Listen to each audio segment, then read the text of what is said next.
Long before the mountain showed its true nature, before the ash would fall like snow in August, there existed a promontory of hardened lava overlooking the Bay of Naples.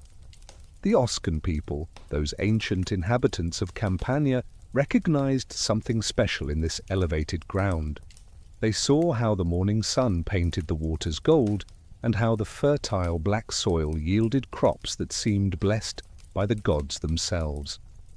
These first settlers arrived perhaps in the 8th century before the Common Era, though the exact date dissolves into the mists of prehistory. They built simple dwellings of wood and stone, structures that would leave only the faintest archaeological whispers for future generations to decode. The Oscans understood that this location offered everything a thriving community might need. Fresh water flowed from mountain springs, the harbour provided access to maritime trade routes, and the volcanic soil, enriched by countless prehistoric eruptions, produced harvests that would become legendary throughout the ancient world. The Greeks came next, those great colonizers of the Mediterranean, who established Cumae and Naples, spreading their influence along the Campanian coast like oil across water. They did not conquer Pompeii directly, but their presence transformed it nonetheless. Greek merchants brought new ideas about urban planning, architecture that reached toward the heavens, and gods whose stories would interweave with local deities. The Oscan settlement began adopting Greek architectural elements, constructing temples with columns that echoed those of Athens and Corinth, though adapted to local tastes and materials. Trade winds brought more than goods to this growing settlement. They carried languages, customs, and technologies that would layer upon each other like sediment. The Etruscans from the north left their mark too, their influence visible in certain religious practices and architectural techniques. Pompeii became a crossroads, a place where cultures met and mingled, creating something entirely unique. The town grew organically at first, streets following ancient paths, buildings rising where convenience or tradition dictated. Mount Vesuvius dominated the landscape, though none suspected its violent potential. To the people of early Pompeii, it was simply the mountain, generous and benign. Its slopes provided excellent timber for construction and shipbuilding. Wild game roamed its forests, providing meat for tables and pelts for warmth. Most importantly, those volcanic soils, repeatedly enriched over millennia, supported vineyards that would eventually produce wines praised throughout the Roman world. The mountain was seen as a benefactor, a guardian watching over the bay. The Samnites arrived in the 5th century before the Common Era, bringing significant changes to the developing town. These Italic people, fierce warriors from the mountainous interior, seized control of much of Campania. Under Samnite rule, Pompeii evolved from a modest settlement into a proper town. They constructed the first stone walls, massive fortifications that would define the city limits for centuries to come. These walls, built from local limestone, stood as both protection and proclamation. Pompeii was no longer merely a trading post, but a significant urban center worthy of defense. The Samnite period witnessed remarkable architectural development. They laid out new districts with more regular planning, though still respecting the older, irregular sections. Houses grew larger and more sophisticated, featuring the atrium design that would become synonymous with Roman domestic architecture. The wealthy began decorating their homes with the first style of wall painting, imitating expensive marble veneers through painted plaster. This artistic flourishing suggests a community growing in both prosperity and cultural sophistication. During this era, the Forum began taking shape as the civic heart of Pompeii. Though smaller than it would eventually become, this public square already served as the center of political, commercial, and religious life. The Samnites constructed temples around its periphery, including an early temple to Apollo, adapting Greek architectural forms to local religious needs. Markets operated in the Forum daily, with farmers from the surrounding countryside bringing produce to sell to urban dwellers. The town developed its own character, distinct from both the Greek cities to the south and the Latin communities to the north. The Oscan language remained dominant, written in an alphabet adapted from both Etruscan and Greek scripts. Inscriptions from this period reveal a complex society with established laws, public officials, and civic institutions. The Medix Tuticus, the chief magistrate, oversaw public works and religious ceremonies, maintaining order in a community that probably numbered several thousand inhabitants. Rome had been watching Campania with increasing interest. The region was simply too wealthy, too strategically important to remain outside Roman control. The social war erupted in 91 BCE, pitting Rome against its Italian allies who demanded full citizenship rights. Pompeii joined the rebellion, its walls proving formidable enough to withstand initial Roman attacks. The siege left scars still visible on the city walls, impact craters from Roman ballista stones that would remain unrepaired, silent testimony to this pivotal moment. When Pompeii finally fell to Sulla in 89 BCE, the transformation was swift and decisive. The victorious general established a colony of Roman veterans, the Colonia Cornelia Veneria Pompeianorum. These former soldiers received land grants, displacing some existing inhabitants while integrating with others. This forced injection of Roman citizens fundamentally altered the social fabric of Pompeii. Latin became the official language, though Oscan continued to be spoken in homes and markets for at least another generation. The colonization brought Roman law, Roman customs, and Roman architectural ambitions. The Forum was expanded and regularized, surrounded by colonnades in proper Roman fashion. New public buildings arose, including a basilica, for legal proceedings and commercial transactions. The old Samnite institutions were replaced or renamed, with duoviri replacing the Medix, and Roman religious practices overlaying or absorbing local traditions. Yet this was not simply cultural erasure. The Romans proved remarkably adept at synthesis, allowing local traditions to persist within a Roman framework. The new colonial government invested heavily in infrastructure. They improved the road system, paving major thoroughfares with polygonal blocks of volcanic stone.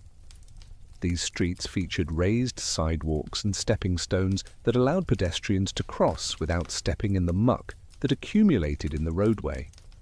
The stepping stones were precisely spaced to allow cartwheels to pass between them, evidence of careful urban planning that balanced pedestrian and vehicular needs. Water management received particular attention. While Pompeii had always relied on wells and rainwater cisterns, the Roman period saw increasingly sophisticated hydraulic engineering. Public fountains appeared at regular intervals, ensuring no resident stood more than a short walk from fresh water. The wealthy began constructing elaborate private bath suites, miniature versions of the public thermae that were becoming central to Roman urban life. The transformation extended beyond mere infrastructure. Roman Pompeii developed a complex social hierarchy that blended old and new elements. At the top stood the colonial elite, those Roman veterans and their descendants who held the largest estates and dominated political offices. Below them, the original Samnite aristocracy maintained significant influence, especially those families wise enough to ally themselves with the new order.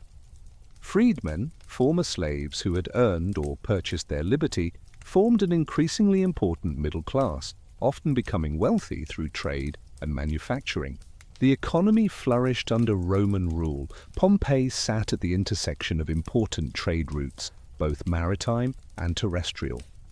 Goods from across the Mediterranean flowed through its port, while agricultural products from the rich Campanian plain passed through on their way to Rome and beyond.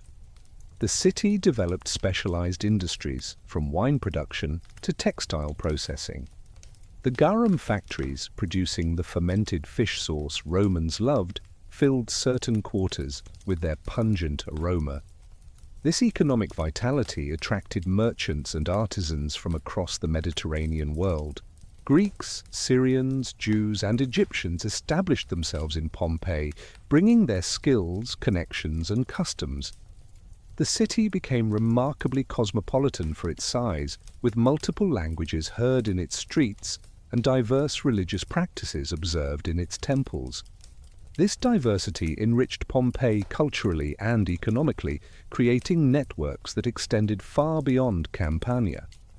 The architectural landscape reflected this prosperity and cultural mixing.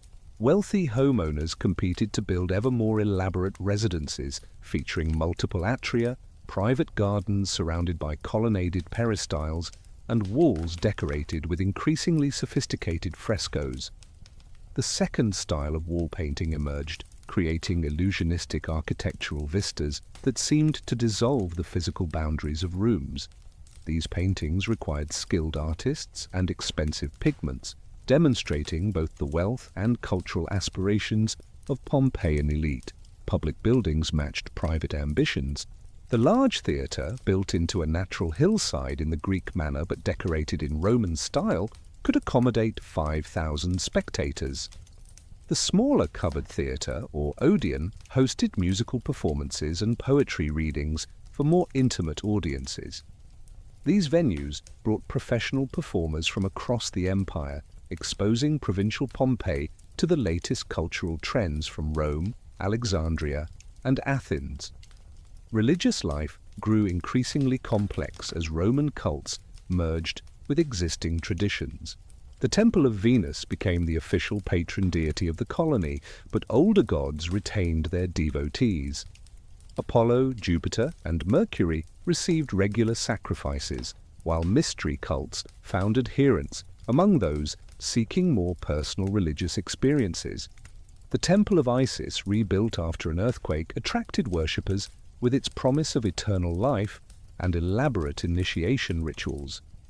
The political system provided opportunities for social advancement, at least for free male citizens. The annual election of magistrates generated intense competition, with candidates plastering walls with painted electoral notices.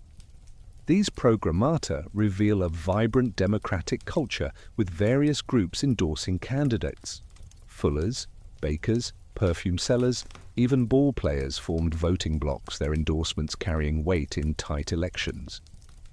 Women could not vote or hold office, but they wielded influence through their wealth and family connections, sometimes effectively controlling political careers from behind the scenes. By the turn of the millennium, Pompeii had evolved far from its Oscan origins. It was thoroughly Roman, yet distinctly Campanian, prosperous, yet not ostentatious, sophisticated, yet retaining something of a provincial character. The population had grown to perhaps 15,000 within the walls, with more inhabiting suburban villas and farms. The city hummed with activity from dawn to dusk. Workshops produced goods both practical and luxurious. Markets offered products from across the known world, and public spaces hosted the constant negotiations of urban life. The streets told their own stories through the graffiti, scratched or painted on walls. These messages, preserved by the volcanic ash, provide unparalleled insight into daily life. Electoral notices competed for space with advertisements for gladiatorial games, romantic declarations, crude insults, philosophical musings, and simple markers of presence. Someone named Gaius was here, someone else loved Livia. A third person thought Marcus was a thief. These voices, spontaneous and unfiltered, bring ancient Pompeii to life in ways official inscriptions never could. The harbour district buzzed with constant activity. Ships arrived bearing grain from Egypt, olive oil from Spain, wine from Greece, and countless other commodities. Warehouses stored these goods before distribution to local markets or transshipment to other destinations. Sailors, speaking a dozen languages, crowded waterfront taverns, sharing stories and spreading news from distant ports. This connection to the wider Mediterranean world prevented Pompeii from becoming too insular, constantly refreshing its cultural and economic vitality. The amphitheatre, constructed even before the Colosseum in Rome, hosted gladiatorial games that drew spectators from throughout the region. These spectacles served multiple purposes beyond mere entertainment. They reinforced social hierarchies through seating arrangements, provided politicians opportunities to display generosity by sponsoring games, and offered a controlled outlet for violent impulses. The passion these games generated sometimes erupted into actual violence, as happened in 59 CE when Pompeian spectators brawled with visitors from nearby New Syria, resulting in deaths and a 10-year ban on games. This incident reveals tensions beneath Pompeii prosperity. Competition between neighboring cities could turn ugly, class resentment simmered despite opportunities for advancement, and the violence celebrated in the arena could spill into the streets. Yet the city generally maintained order through a combination of formal institutions and informal social controls. The vigiles, a kind of night watch, patrolled after dark, while neighborhood associations helped maintain local order and cleanliness. The first light of dawn crept over the eastern mountains, painting the Bay of Naples in shades of rose and gold. Before the sun fully emerged, Pompeii was already stirring to life. Bakers had been awake for hours, their ovens glowing in the darkness as they prepared the day's bread. The smell of fresh loaves would soon drift through the streets, mingling with smoke from countless cooking fires and the ever-present tang of garum production from the waterfront facilities.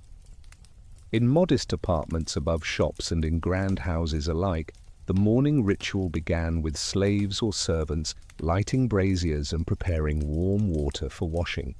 The wealthy might luxuriate in private bath suites, but most Pompeians made do with basin and cloth, saving elaborate bathing for afternoon visits to the public thermae. Children received quick scrubbing before being dressed and fed, their protests echoing through courtyards as mothers or slave women wrestled them into clean tunics. The sound of millstones grinding wheat provided a constant background rhythm to morning activities. These massive volcanic stone wheels, turned by slaves or donkeys walking endless circles, produced the flour that fed the city. Each bakery operated multiple mills, and the physical demands of the work meant that mill slaves rarely survived more than a few years. Their suffering underpinned the simple pleasure of fresh bread that citizens took for granted each morning. Breakfast was typically a simple affair. Most people consumed bread dipped in wine or olive oil, perhaps with some cheese or olives. The wealthy might add honey, eggs, or preserved fruits to their morning meal. Children received porridge sweetened with honey if the household could afford it. This light morning meal reflected the Roman pattern of eating, with the main meal, the cena, reserved for late afternoon or evening. As the sun climbed higher, shops opened their shutters and displayed their wares. The commercial life of Pompeii operated from countless small establishments, most consisting of a single room opening directly onto the street. Craftsmen worked in full view of passers-by, their activities providing free entertainment while advertising their skills. A bronze worker might be casting a small statue, a shoemaker cutting leather, a jeweler setting a gemstone. The transparency of production built trust between makers and buyers in an economy without standardized quality controls. The thermopoliums, ancient versions of fast food restaurants, began heating their offerings in large ceramic containers called dolia, set into marble-covered counters. These establishments served hot food and mulled wine to those who lacked cooking facilities or time to prepare meals at home. The menu varied by season and establishment prosperity, but might include stews, roasted meats, cheeses, eggs, and various vegetables. Frescoes on the walls sometimes advertised specialties or prices, while amphora displayed the types of wine available. The clientela system shaped many morning routines. Clients would visit their patrons early, gathering in the atrium to pay respects, and receive the daily sportula, a payment in food or money. This ritual reinforced social bonds and hierarchies, with patrons gaining prestige from the size of their morning crowd, while clients received material support and potential assistance with legal or business matters. The most influential citizens might have dozens of clients attending them each morning, creating traffic jams in narrow residential streets. After completing morning obligations, men of the citizen class often headed to the forum for business or socializing. The basilica housed legal proceedings where advocates argued cases before magistrates, while crowds gathered to watch particularly entertaining disputes. Commercial transactions required witnesses and often involved elaborate rituals to ensure divine approval. A simple sale might involve invoking Mercury, god of commerce, while larger deals required sacrifices and the consultation of auguries. Women of respectable families faced more restrictions on their public movements, though Pompeian women enjoyed greater freedom than their counterparts in many other Roman cities. They could own property, run businesses, and move through the city with relative autonomy, especially if accompanied by slaves or family members. Many operated shops, managed rental properties, or engaged in money lending. Julia Felix, whose extensive property included rental apartments, shops, and a private bath complex open to the public for a fee, exemplified the economic opportunities available to wealthy women. The Macellum, the central market, reached peak activity in late morning. This covered market sold fresh produce, meat, and fish to discriminating shoppers. The circular structure in its center, the tholos, provided a cool space for displaying fish, with water constantly flowing to keep the seafood fresh. Vendors called out their wares, housewives haggled over prices, and slaves struggled under heavy baskets. The sensory assault of sights, sounds, and smells created an atmosphere both overwhelming and exhilarating. Religious observances punctuated daily routines. Small shrines at crossroads received regular offerings from neighborhood residents. Household shrines, the Lararia, required daily attention, with the paterfamilias or his representative offering incense, wine, or food to the household gods. These rituals maintained divine protection for the family and demonstrated proper pietas, the dutiful respect for gods, ancestors, and social obligations that Romans considered essential to civilized life. The temples conducted their own daily rituals, with priests performing sacrifices and maintaining sacred flames. The Temple of Isis opened at dawn for the morning ceremony, when priests unveiled the cult statue and performed elaborate purification rituals. Devotees gathered to witness these ceremonies, some seeking healing, others fulfillment of vows, many simply maintaining their relationship with the goddess who promised protection in this life and the next. Lunch, when taken at all, was another light meal, often consumed standing at a thermopolium counter or sitting on benches in shady corners of the forum. The afternoon brought a general slowing of activity as the heat reached its peak. Shops closed for several hours, and those who could afford it retired for a rest. This was when the public baths came alive, offering not just cleanliness but social interaction, exercise, and relaxation. The bathing establishments ranged from small, privately operated facilities to grand public complexes. The Stabian baths, the oldest in the city, had evolved over centuries into an elaborate facility with separate sections for men and women. The central baths, under construction when the volcano erupted, promised even greater luxury with innovative heating systems and lavish decoration. The forum baths, though smaller, offered convenient location and elegant appointments. The bathing ritual followed established patterns. Bathers first exercised in the palaestra, the exercise courtyard, perhaps lifting weights, wrestling, or playing ball games. They then progressed through rooms of increasing heat, from the tepidarium through the caldarium, sweating out impurities before cooling down in the frigidarium. Slaves attended wealthy bathers, carrying their supplies, guarding their clothes, and scraping their skin with strigils to remove dirt and dead skin. These baths served as social clubs where business deals were negotiated, political alliances formed, and gossip exchanged. The mixing of social classes in the baths, though structured by different bathing times or sections, provided one of the few venues where rich and poor might interact relatively freely. The echoing chambers resounded with conversations, arguments, and laughter, creating a cacophony that some found energizing and others overwhelming. The afternoon might also see attendance at theatrical performances or gladiatorial games, depending on what entertainments were currently offered. The theatre season brought productions of Greek tragedies and Roman comedies, with elaborate masks and costumes helping actors project their characters to distant seats. These performances required significant suspension of disbelief, with male actors playing all roles and stylized gestures substituting for subtle expressions invisible beyond the first few rows. The gladiatorial games operated on a different schedule, typically sponsored by magistrates or wealthy citizens to mark special occasions or fulfill electoral promises. The announcement of upcoming games generated tremendous excitement. Painted notices appeared on walls throughout the city, detailing the number of gladiator pairs, whether there would be wild beast hunts, and if awnings would provide shade for spectators. The editor or sponsor might parade the gladiators through town the day before, allowing the public to assess the fighters and place bets. On game days, the amphitheatre filled with 20,000 spectators, far exceeding the city population as people flocked from surrounding communities.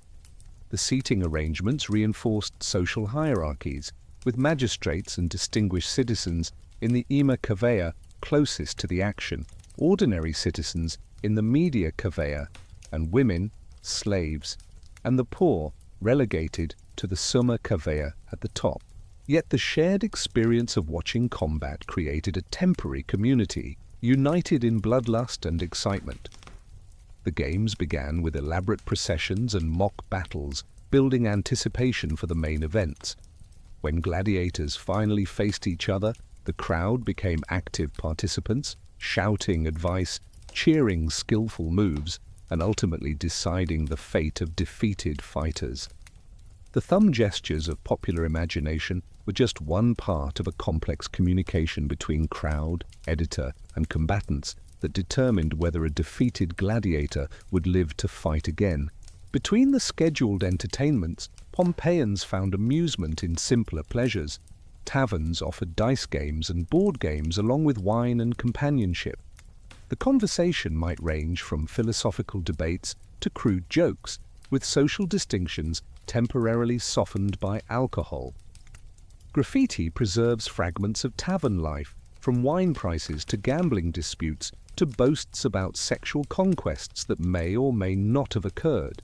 The workday resumed in late afternoon as temperatures cooled, shops reopened, craftsmen returned to their benches, and commercial life resumed its rhythm. This was also when many households prepared for the main meal of the day. Kitchens, usually small and poorly ventilated, became centers of frantic activity. Slaves worked over charcoal braziers, preparing multiple courses for elaborate dinner parties or simple meals for modest families. The scene varied enormously depending on economic status and social ambitions. A working family might share a simple meal of porridge, vegetables, and occasionally a bit of meat or fish. The wealthy staged elaborate banquets with multiple courses, exotic ingredients, and entertainment between servings. These dinners served important social functions, reinforcing friendships, displaying wealth, and providing forums for political discussion and cultural exchange. The triclinium, the formal dining room, became a stage for social performance. Diners reclined on couches arranged around three sides of a low table, with the fourth side left open for service. The host demonstrated his sophistication through menu choices, quality of entertainment, and level of conversation. Guests competed to display wit, learning, and social connections. The wrong word, gesture, or gift could damage reputations and relationships, making dinner parties exercises in careful navigation of social currents. The menu at elite dinners might begin with gustatio, appetizers including eggs, olives, honeyed wine, and various preserved vegetables. The prima mensa, or main course, featured multiple meat and fish dishes, often prepared with elaborate sauces and presented with theatrical flair. A roasted pig might arrive decorated to look alive, or a large fish might contain a smaller fish which contained yet another fish, demonstrating the cook's skill and the host's resources. Between courses, entertainers might perform. Musicians played flutes, lyres or water organs. Dancers, often slaves from Syria or Egypt, performed sinuous movements that bordered on scandalous. Acrobats demonstrated flexibility and strength, while actors might present scenes from popular plays. Literary readings provided more refined entertainment, with poets reciting their latest works or classics from the canon. The secunda mensa concluded the meal with fruits, nuts, sweet cakes, and more wine. By this point, conversation often grew more relaxed and wine less diluted. Business deals might be sealed, marriages arranged, or political alliances forged as inhibitions loosened. Yet even in apparent relaxation, social rules governed behavior. The host controlled the ratio of wine to water, the topics of conversation, and the evening's duration. As darkness fell, most of Pompeii retreated indoors. The streets became dangerous after dark, with no public lighting beyond the occasional torch outside a tavern or brothel. The vigiles patrolled with lanterns, but their presence was sporadic. Wealthy citizens traveling at night brought slaves carrying torches and clubs, their procession announcing both status and security. The wise remained home after sunset unless necessity or adventure demanded otherwise. The brothels, or lupenaria, operated through the night, their stone beds covered with thin mattresses witnessing countless temporary unions. The explicit frescoes above each small cell advertised specialties, while graffiti recorded prices, critiques of service, and occasional expressions of genuine affection. These establishments served all classes, though the wealthy more often entertained courtesans in private homes, maintaining public respectability while indulging private desires. Nighttime also provided cover for less sanctioned activities. Mystery cults held their most sacred rituals after dark, initiates gathering in private homes or secluded groves. The cult of Dionysus, despite official disapproval, attracted devotees seeking ecstatic experience through wine, dance, and ritual. The cult of Isis performed midnight ceremonies, recreating the goddess's search for her dismembered husband through elaborate theatrical presentations.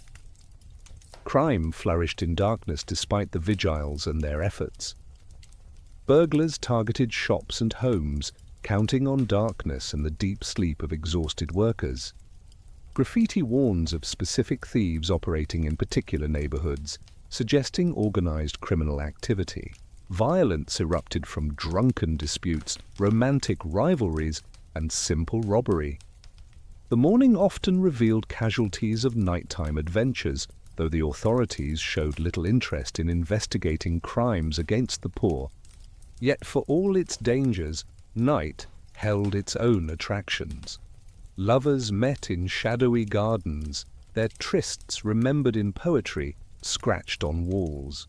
Students gathered in teachers' homes for philosophical discussions that might venture into territories too dangerous for daylight discourse.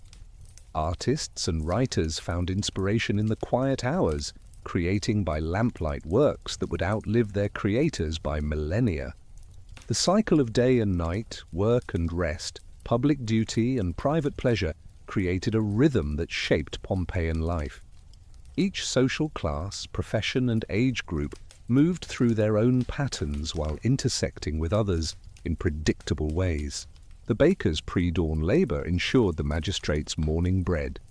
The fuller's careful cleaning of togas maintained the visual distinctions of rank. The slave's endless toil in the kitchen enabled the master's social ambitions at dinner. This interdependence created both stability and tension. Everyone knew their role, yet many chafed against its limitations. Freedmen strove to overcome the stigma of servile origins through wealth and public benefaction. Slaves saved desperately to purchase freedom or plotted escape to the chaos of Rome where they might disappear. Women maneuvered within legal restrictions to exercise economic and social power. The young challenged the old, the poor resented the rich, and everyone complained about taxes. The reign of Augustus brought unprecedented peace and prosperity to the Roman world, and nowhere was this transformation more evident than in Pompeii. The civil wars that had torn the Republic apart became distant memories, replaced by stability that allowed commerce to flourish and wealth to accumulate. Ships no longer feared pirates, roads became safe from bandits, and the machinery of empire ensured that goods and ideas flowed freely across the Mediterranean world. This new security encouraged investment in both public infrastructure and private luxury. Wealthy Pompeians, no longer needing to hoard resources against uncertain futures, began spending lavishly on their homes and businesses. The construction industry boomed as everyone from successful bakers to retired military officers sought to build monuments to their success. Architects and engineers found themselves in constant demand, while skilled craftsmen commanded premium wages for their specialized knowledge of marble working, fresco painting, and mosaic installation. The transformation was most visible in the proliferation of elaborate villas both within the city walls and in the surrounding countryside. These were not merely houses, but statements of cultural sophistication and social arrival. The House of the Faun, though built in an earlier era, set the standard that new constructions strove to exceed. Covering an entire city block, it featured 2 atria, 4 dining rooms, and 2 large peristyle gardens. Its Alexander mosaic, depicting the Macedonian conqueror defeating Persian forces, required millions of tiny tesserae and demonstrated technical mastery rarely equaled in the ancient world. The nouveau riche competed with established families to create ever more impressive residences. They imported colored marbles from quarries across the empire, each variety carrying its own prestige and price tag. Numidian yellow from North Africa, Phrygian purple from Asia Minor, and green cepelino from Greece adorned walls and floors. The cost of transporting these materials exceeded their quarrying expense, making their presence a direct display of disposable wealth. The art of fresco painting reached new heights of sophistication during this period. The third style, which emerged during Augustus's reign, moved away from the architectural illusions of the second style toward more fantastical and delicate decorations. Walls became fields of solid color, usually deep red or black, adorned with tiny floating figures, delicate architectural fantasies, and impossibly thin columns that could never exist in reality. These paintings required not just skilled artists, but costly pigments, particularly the cinnabar red that became synonymous with Pompeian decoration. The most expensive pigment was Egyptian blue, created through a complex process of heating sand, copper, and calcium at precise temperatures. A single room painted with this pigment might cost more than a modest house. Yet wealthy Pompeians paid willingly, understanding that guests would recognize and appreciate the expense. The deep blue created an effect of precious depth and mystery, particularly effective in rooms lit by oil lamps whose flickering light made the walls seem to breathe. Gardens evolved from practical spaces for growing vegetables and herbs into elaborate pleasure grounds. The peristyle garden, surrounded by colonnaded walkways, became an outdoor room where nature and art merged. These gardens featured carefully pruned topiary, exotic plants imported from distant provinces, and elaborate fountain systems that filled the air with cooling spray and soothing sounds. Statues of gods, heroes, and animals populated these green spaces, creating mythological landscapes within domestic settings. Water features became increasingly elaborate as the city's water supply improved. The Augustus era saw construction of the Aqua Augusta, also known as the Serino Aqueduct, a massive engineering project that brought fresh water from springs in the mountains 30 kilometers away. This constant supply transformed Pompeian life, enabling not just public fountains and baths, but private water features that would have seemed impossible to earlier generations. The aqueduct entered Pompeii near the Vesuvius Gate, where a castellum aquae, or water distribution center, divided the flow into 3 channels. The highest priority went to public fountains, ensuring that all citizens had access to fresh water.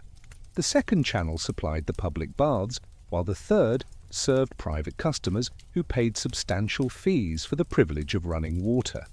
Lead pipes, carefully calibrated to control flow rates, carried water throughout the city in an underground network that represented centuries of accumulated engineering knowledge. This abundance of water enabled the expansion and elaboration of bathing culture. New bath complexes featured increasingly sophisticated heating systems with hollow walls and raised floors, allowing hot air from furnaces to circulate throughout the structure. The hypercaust system maintained precise temperatures in different rooms, creating the graduated thermal experience Romans considered essential to proper bathing. Slaves labored constantly to feed the furnaces, their work invisible to bathers luxuriating above. The decoration of bath complexes reflected their social importance. Vaulted ceilings featured elaborate stucco work depicting mythological scenes and geometric patterns. Walls displayed frescoes of maritime scenes appropriate to the watery environment or athletic competitions, encouraging bathers to maintain their physical fitness. Floors featured intricate mosaics that remained beautiful even when wet, their tiny tesserae creating images of sea creatures, geometric patterns, or occasional warnings like the famous Cave Canem dog mosaic. The economic foundation for this prosperity rested partly on agricultural production, particularly wine. The volcanic soils of Vesuvius produced grapes of exceptional quality, and Pompeian vintners developed sophisticated techniques for maximizing both quantity and quality. They experimented with different grape varieties, trellising systems, and fermentation methods. Some wines were aged for decades in sealed amphorae, developing complex flavors that commanded premium prices in Roman markets. The wine industry required significant capital investment. Pressing facilities with massive wooden beam presses could process tons of grapes daily during harvest season. Storage facilities held hundreds of dolia, huge ceramic vessels partially buried in the ground, to maintain stable temperatures. The most successful producers operated vertically integrated businesses, controlling everything from vineyard to final sale. They branded their products with distinctive stamps on amphora handles, building reputation and customer loyalty across the empire. Archaeological evidence reveals the scale of wine production. The Villa of the Mysteries alone had facilities capable of producing thousands of litres annually. Suburban villas devoted vast spaces to wine production, with specialized rooms for pressing, fermentation, and storage. The economic importance of wine is reflected in numerous paintings and mosaics depicting Bacchus, god of wine, often shown standing before Vesuvius covered with grapevines, an image of terrible irony given what was to come. The garum industry represented another pillar of Pompeian prosperity, though one that generated mixed reactions from residents. This fermented fish sauce, essential to Roman cuisine, required decomposing fish entrails and salt in precise ratios under controlled conditions. The process produced powerful odors that led to production facilities being relegated to the edges of town or outside the walls entirely. Yet the financial returns justified the olfactory assault, with the finest garum commanding prices comparable to expensive perfumes. The production process required expertise passed down through generations. Different fish produced different grades of sauce, with tuna garum being particularly prized. Producers experimented with additions like herbs, wine, and honey to create proprietary recipes. The sauce was aged in large vessels with the clear liquid carefully decanted from sediment. Secondary products, including alec, a paste made from the sediment, found markets among less affluent consumers. Maritime trade connected Pompeii to the broader Mediterranean economy. The port, located where the Sarno River met the sea, accommodated vessels of various sizes. Larger ships anchored in the bay, transferring cargo to smaller boats that could navigate the river. The port facilities included warehouses, customs offices, and all the infrastructure necessary for international commerce. Merchants maintained offices near the water, conducting business in multiple languages and currencies. The variety of imported goods reveals the extent of Pompeii's commercial connections. Amphora stamps and shipping records document wine from Greek islands, olive oil from Spain, grain from Egypt, and garum from North Africa. Luxury items arrived from even further afield: silk from China, ivory from Africa, amber from the Baltic, and spices from India all found buyers in this provincial city. The presence of these goods demonstrates not just wealth, but sophisticated taste and cosmopolitan awareness. Local industries processed raw materials into finished goods for both local consumption and export. Fullers cleaned and finished wool cloth using techniques that combined mechanical action with chemical treatments. They employed human urine collected in vessels placed on street corners as a source of ammonia for cleaning and whitening fabric. The fullers' workshops, or fullaniki, featured series of interconnected basins where workers trod cloth in various solutions. Their labor transformed into dance-like movements that became a source of civic pride. The political life of the city reflected its economic vitality. Electoral campaigns grew increasingly elaborate and expensive as candidates competed for the honor and authority of public office. The position of duovir, one of two chief magistrates, brought prestige but also financial obligations. Magistrates were expected to sponsor public works, religious festivals, and entertainment from their own resources. This system ensured that only the wealthy could afford high office, while also guaranteeing that private wealth benefited public welfare. Electoral notices painted on walls throughout the city provide insight into campaign strategies and political coalitions. Professional sign painters working at night by torchlight created these programmata in distinctive red or black lettering. The messages ranged from simple endorsements to elaborate appeals. Trade associations, neighborhood groups, and even supposedly disenfranchised populations, like women, publicly supported candidates, though the actual impact of these endorsements remains debatable. The content of electoral appeals reveals what voters valued. Candidates promised to be worthy of public office, to demonstrate integrity, and to prove themselves good men. Specific policy proposals were rare, with character and reputation carrying more weight than political platforms. Negative campaigning existed but usually took the form of graffiti rather than official notices. Anonymous scrawls accused opponents of corruption, sexual impropriety, or simple incompetence.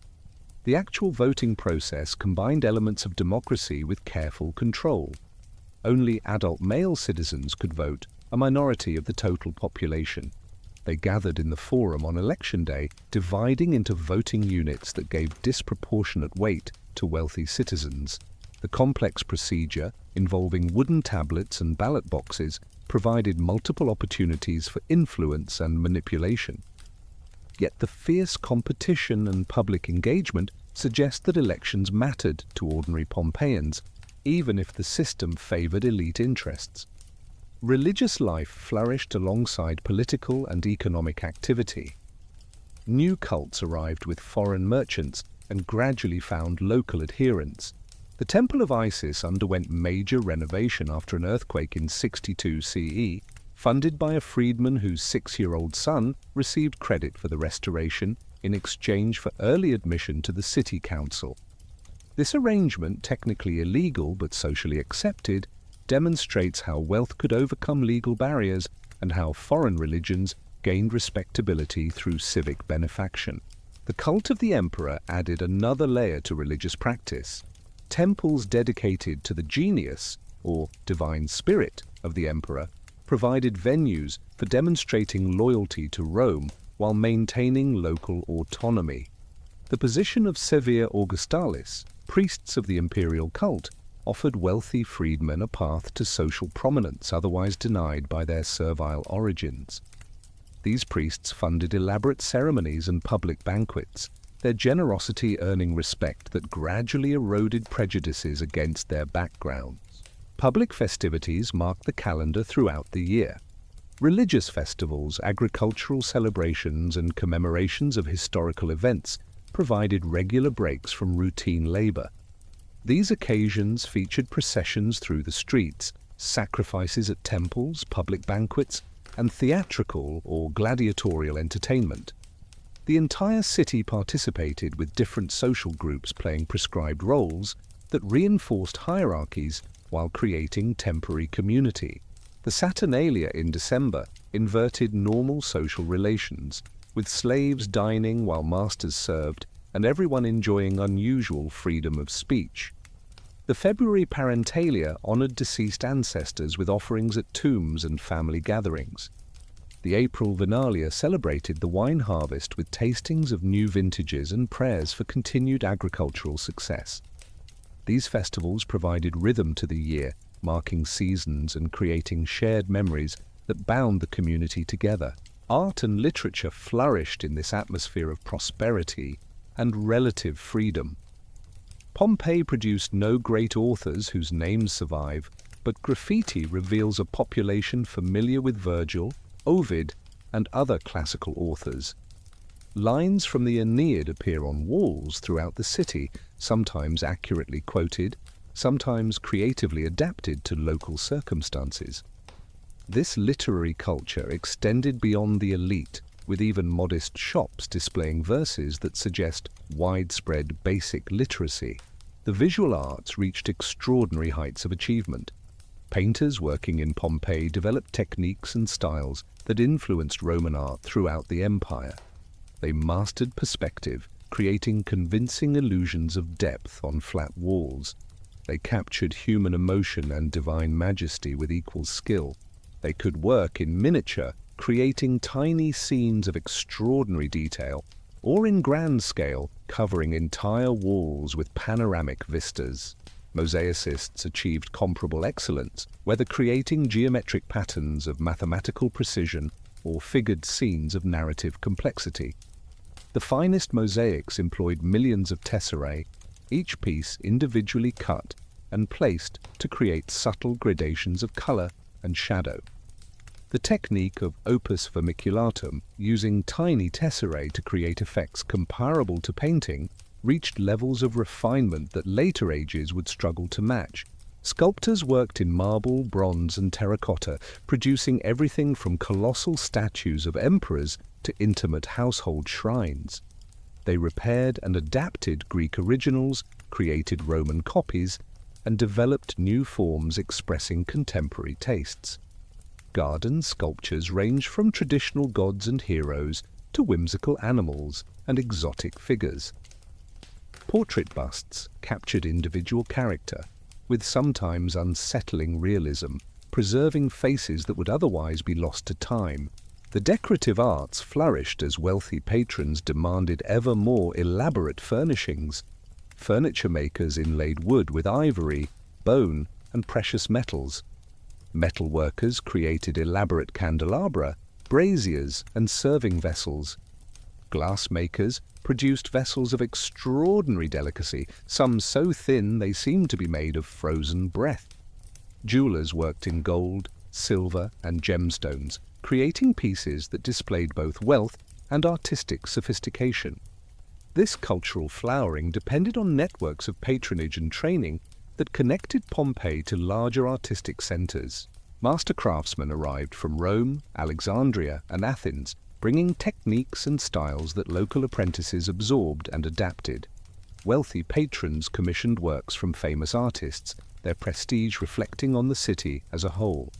The competition for the finest artists and most impressive artworks drove innovation and maintained high standards. The prosperity also supported intellectual pursuits beyond the purely aesthetic. Pompeii had multiple libraries, both public and private, where scrolls containing works of literature, philosophy, and science were available to readers. The villa of the papyri in nearby Herculaneum, with its collection of Epicurean philosophical texts, suggests similar collections existed in Pompeii. Schools operated at various levels, from elementary instruction in reading and arithmetic to advanced training in rhetoric and law. The streets of Pompeii told their own story, carved deep into volcanic stone by centuries of wheeled traffic. These thoroughfares followed no master plan, having evolved from ancient paths into a complex network that reflected the city's organic growth. The oldest sections near the Forum retained irregular patterns from Samnite times, while newer quarters displayed more systematic planning with parallel streets creating rectangular blocks called insulae. The main arteries, the Decumani and Cardines, carried the heaviest traffic and received the most careful maintenance.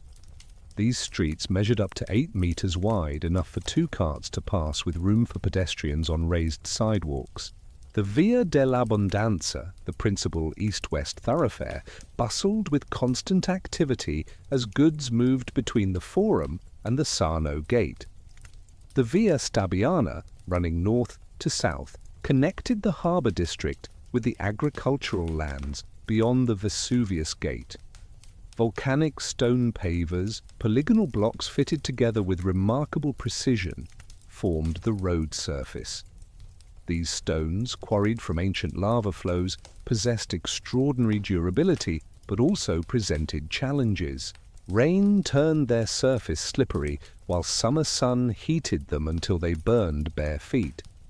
The constant passage of iron-rimmed cartwheels wore deep grooves, creating channels that guided vehicles along established routes, but made deviation difficult. The stepping stones that crossed every major intersection served multiple purposes beyond keeping feet dry. Placed at regular intervals, they allowed pedestrians to cross streets without descending into the roadway, which often contained refuse, animal waste, and flowing water. The spacing between stones was standardized to accommodate cart axles, evidence of municipal regulation that balanced pedestrian and vehicular needs.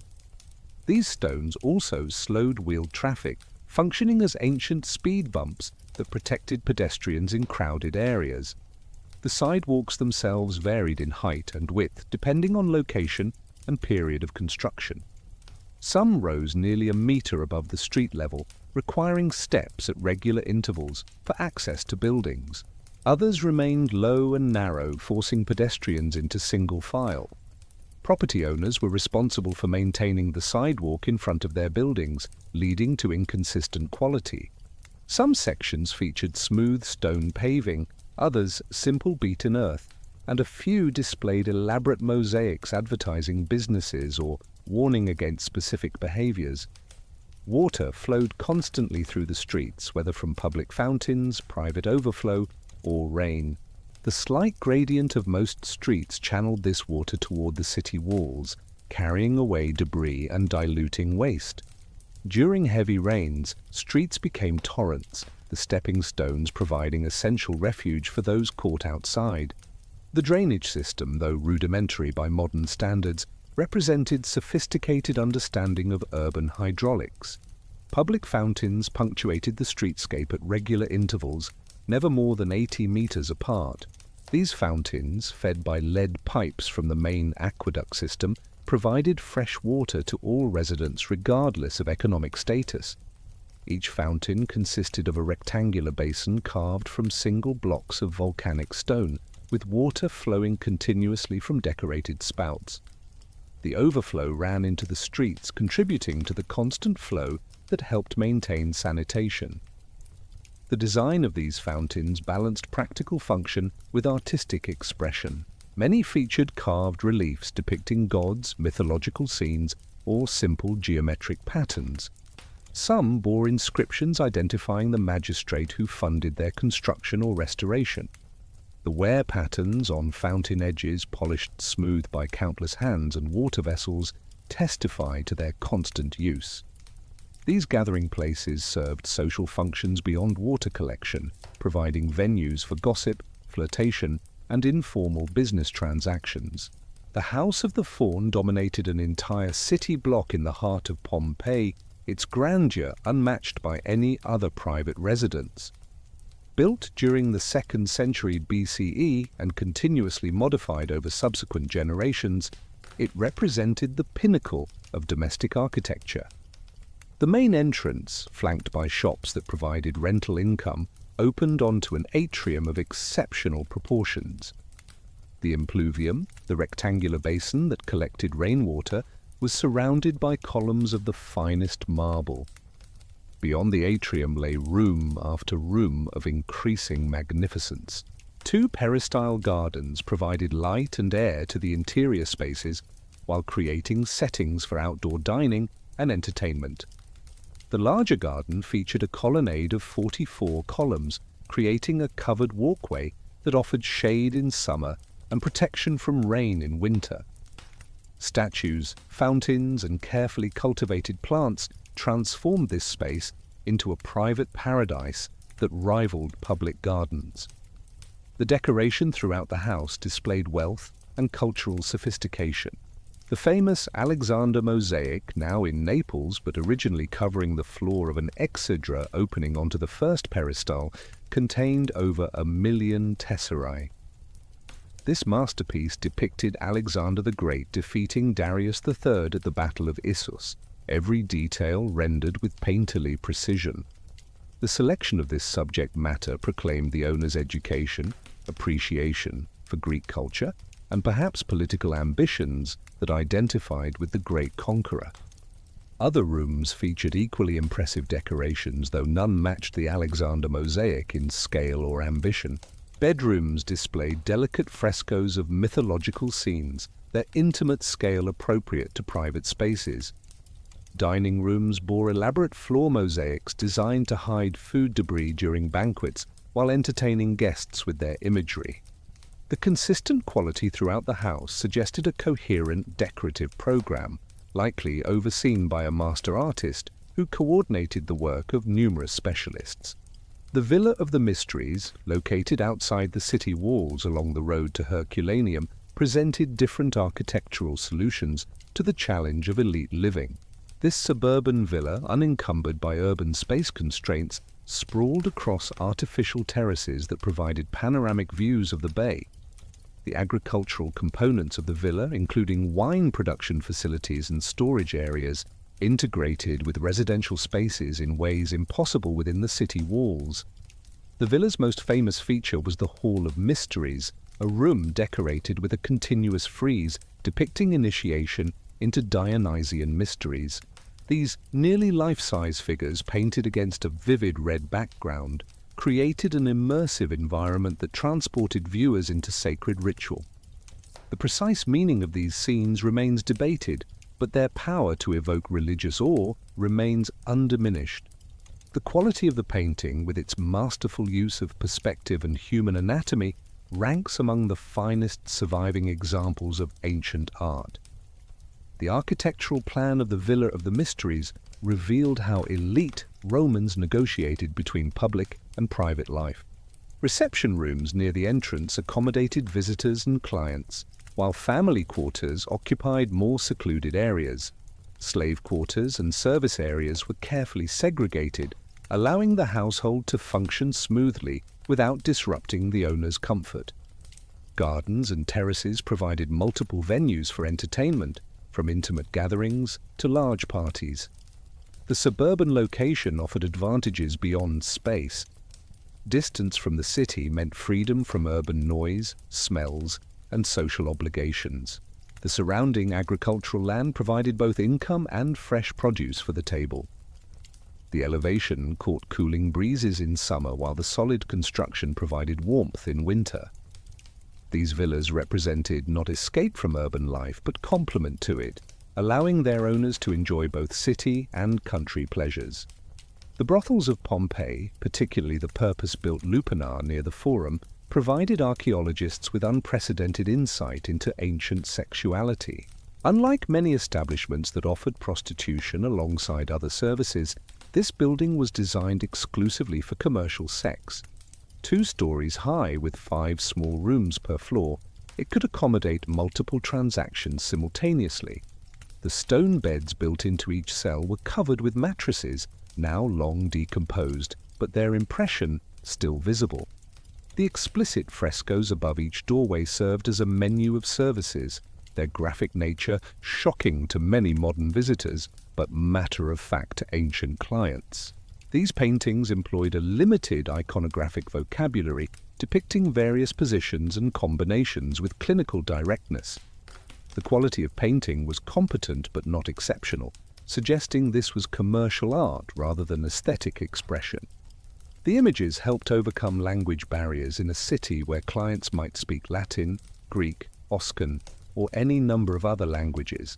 Graffiti throughout the building provides intimate glimpses into this aspect of ancient life. Clients recorded their visits, sometimes with dates and prices.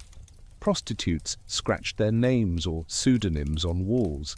Someone noted that Myrtis gives good service, while another warned that Thraex makes you sore.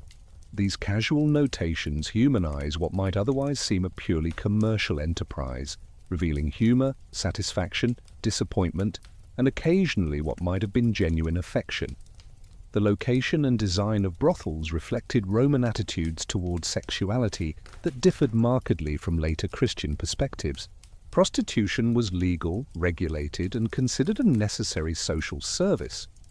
The concentration of brothels in certain quarters suggests some level of zoning, keeping them away from temples and elite residences while ensuring accessibility to ports and markets where transient populations gathered. The matter-of-fact integration of commercial sex into urban life challenges modern assumptions about ancient morality. The basilica, situated on the western side of the Forum, served as the commercial and legal heart of Pompeii. This vast hall, measuring 67 by 25 meters, provided covered space for business transactions and legal proceedings regardless of weather. The central nave, flanked by two aisles, separated by massive brick columns covered in stucco, rose to an impressive height that created a sense of monumentality appropriate to its civic importance. The tribunal at the western end, elevated above the main floor, provided a platform for magistrates conducting trials or arbitrating disputes. The acoustic properties of the space, whether intentionally designed or fortuitous, allowed speakers to be heard throughout the hall without shouting. The decoration, though largely lost, once included elaborate stucco work and possibly frescoes depicting justice personified or scenes of famous legal precedents. The daily activities within the basilica ranged from mundane commercial contracts to dramatic criminal trials. Merchants negotiated deals, bankers arranged loans, and scribes recorded transactions. The building functioned as a combination courthouse, stock exchange, and business center. The covered space also served less official purposes, providing shelter for informal meetings, casual conversations, and simple refuge from rain or intense sun. The Temple of Apollo, one of the oldest religious structures in Pompeii, occupied a prominent position adjacent to the Forum. Its origins stretched back to the 6th century BCE, though the visible remains dated mainly from later reconstructions. The temple proper stood on a high podium in the center of a sacred precinct surrounded by a colonnade of 48 columns. This arrangement, combining Italic podium temple with Greek peristyle court, exemplified the cultural synthesis characteristic of Pompeii. The cult statue of Apollo, now replaced by a copy, showed the god as an archer, his bow drawn in eternal vigilance. Bronze statues of Apollo and Diana flanked the temple steps, their poses capturing divine grace and power. The altar before the temple bore evidence of countless sacrifices, its stone darkened by smoke and blood. The sacred precinct also contained a sundial, appropriate to Apollo's role as a solar deity, which helped regulate daily life by marking the hours. The Temple of Jupiter, later rededicated to the Capitoline triad of Jupiter, Juno, and Minerva, dominated the northern end of the Forum. This temple represented Roman state religion, its prominent position asserting Rome's political and religious authority over the formerly independent city. The massive podium raised the temple above surrounding buildings, forcing viewers to look upward in appropriate reverence. The broad steps provided a stage for public ceremonies that reinforced social hierarchy and civic identity. Inside the temple, colossal statues of the three deities once gazed down upon worshippers. The head of Jupiter, now in Naples, measured over 1 meter in height, suggesting a seated figure of overwhelming presence. The temple treasury in the podium stored not just religious offerings, but possibly civic funds, the gods protecting both spiritual and material wealth. The integration of religious and civic functions reflected Roman understanding that proper worship ensured divine favor for all public undertakings. The city walls, originally constructed by the Samnites and subsequently reinforced, stretched for 3 kilometers around Pompeii. Built from local limestone and volcanic tuff, they stood up to 10 meters high with towers at strategic intervals. These fortifications had lost their military importance under the Pax Romana, but they continued to define the urban boundary and control access through 7 gates. Each gate possessed its own character and function, from the busy commercial traffic of the Stabian Gate to the agricultural carts passing through the Vesuvius Gate. The Herculaneum Gate, decorated with elaborate stucco work, served as the principal entrance for visitors arriving from Rome via the coastal road. Tombs lined the road outside this gate, creating a city of the dead that visitors passed through before entering the city of the living. These tombs ranged from modest columeli marking cremation sites to elaborate mausolea, proclaiming family achievements across generations. The finest tombs featured portrait statues, carved reliefs, and lengthy inscriptions detailing careers and accomplishments. The Marine Gate connected the city to its harbour, its vaulted passage accommodating the constant flow of goods and people. The steep ramp leading from sea level to the city required substantial engineering, with separate passages for pedestrians and vehicles. The wear patterns on the pavement testified to centuries of heavy use, while graffiti on the walls preserved fragments of conversations between sailors, merchants, and travelers beginning or ending journeys. Suburban villas dotted the countryside around Pompeii, their locations chosen for views, breezes, or agricultural potential. These establishments ranged from working farms with modest residential quarters to pleasure villas rivaling urban palaces in luxury. The Villa of Diomedes, built on multiple terraces descending toward the sea, featured gardens, bath complexes, and crypto-porticos that provided cool walks during summer heat. Its wine cellars, where numerous victims of the eruption sought ultimately futile shelter, could store thousands of amphora. The relationship between city and countryside was reciprocal and essential. Urban markets depended on rural production, while agricultural estates required urban services and customers. Wealthy Pompeians typically owned both city houses and country villas, moving between them seasonally or as business demanded. This pattern of life, balancing urban sophistication with rural tranquility, represented an ideal that Romans would celebrate in literature and attempt to recreate throughout their empire. The infrastructure connecting these various structures revealed Roman engineering at its most practical. Underground sewers carried waste from public latrines and baths toward the sea. Lead pipes, carefully graded and joined, distributed water throughout the city.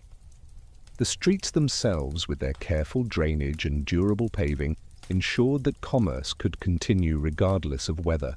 These systems, unglamorous but essential, underpinned the urban prosperity that allowed for architectural magnificence. The physical fabric of Pompeii embodied centuries of accumulated wealth, knowledge, and ambition. Every structure, from the humblest shop to the grandest temple, represented decisions about resource allocation, aesthetic preference, and social priority. The city was never complete, never static, but constantly evolving as new buildings rose and old ones were modified or demolished.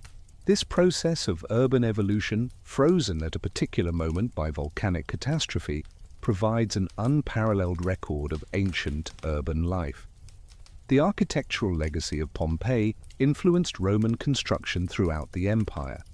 Techniques pioneered or perfected there appeared in distant provinces, carried by architects and craftsmen who had learned their trades in Campanian workshops. The style of wall painting developed in Pompeii became fashionable in Rome itself.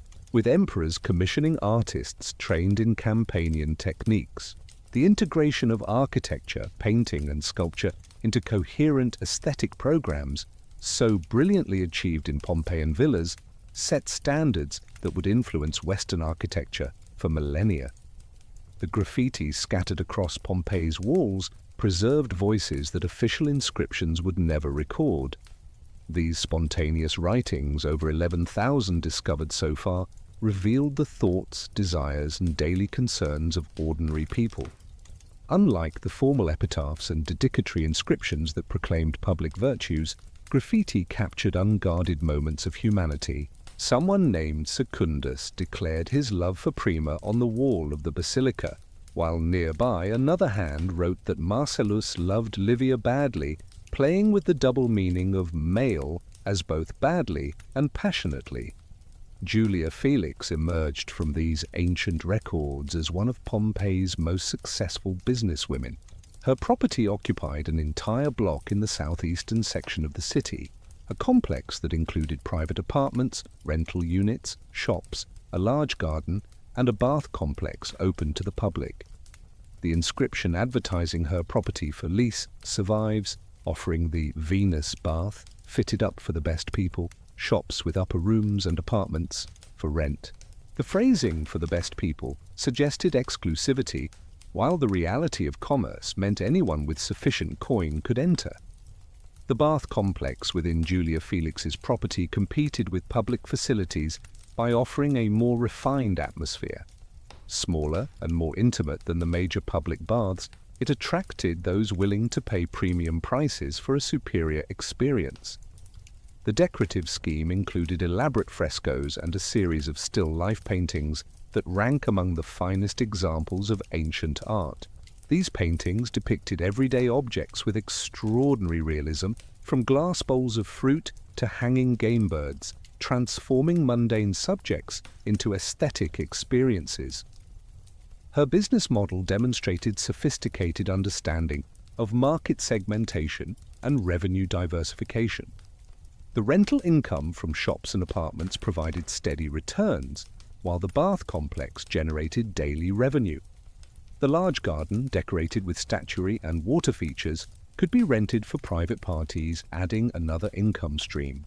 This entrepreneurial approach challenges assumptions about ancient women's economic roles and reveals how determination and business acumen could overcome legal limitations on female participation in public life. The gladiators of Pompeii occupied a paradoxical position in society, simultaneously despised as infames, those without legal standing, and celebrated as heroes. Celadus the Thracian, whose name appeared in multiple graffiti, was described as the girl's heart-throb and the glory of the girls. These appellations suggest that despite their marginal legal status, successful gladiators commanded significant social capital, particularly among women who were themselves marginalized from formal power structures. Cresses, another gladiator whose reputation survived in wall writings, was called the net fighter, who catches girls in his net at night. This playful double entendre, referring both to his fighting style as a retiarius and his romantic conquests, reveals how gladiators cultivated public personas that extended beyond the arena. They were performers in the fullest sense, their appeal combining physical prowess, danger, and carefully constructed mystique. The gladiatorial barracks, located behind the large theatre, housed these fighters in conditions that mixed elements of prison, athletic training facility, and fraternity house. The discovery of richly decorated armor and weapons indicated that successful gladiators accumulated considerable wealth despite their enslaved or contracted status.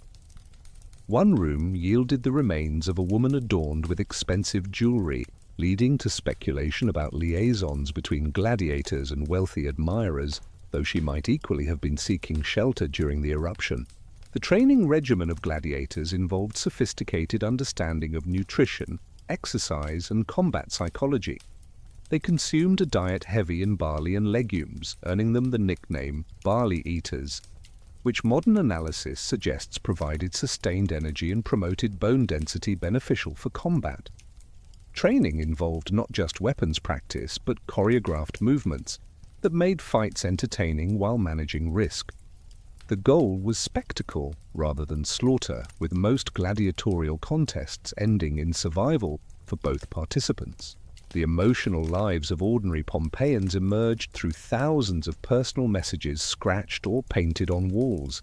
Lovers declared devotion, rivals traded insults, and broken hearts sought sympathy from anonymous readers. Vibius Restitutus slept here alone and longed for his urbana, someone wrote near the Vesuvius gate. Another message pleaded, "I beg you to love me," while a third announced with apparent satisfaction that Romula lingered here with Staphylos. These inscriptions revealed a society where literacy extended well beyond the elite. Even slaves and laborers could scratch basic messages suggesting widespread elementary education.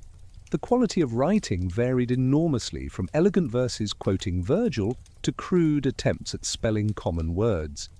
This democratic access to written expression created a form of social media where anyone could publish thoughts for public consumption, though unlike modern platforms, these messages accumulated rather than disappeared, creating palimpsests of human experience.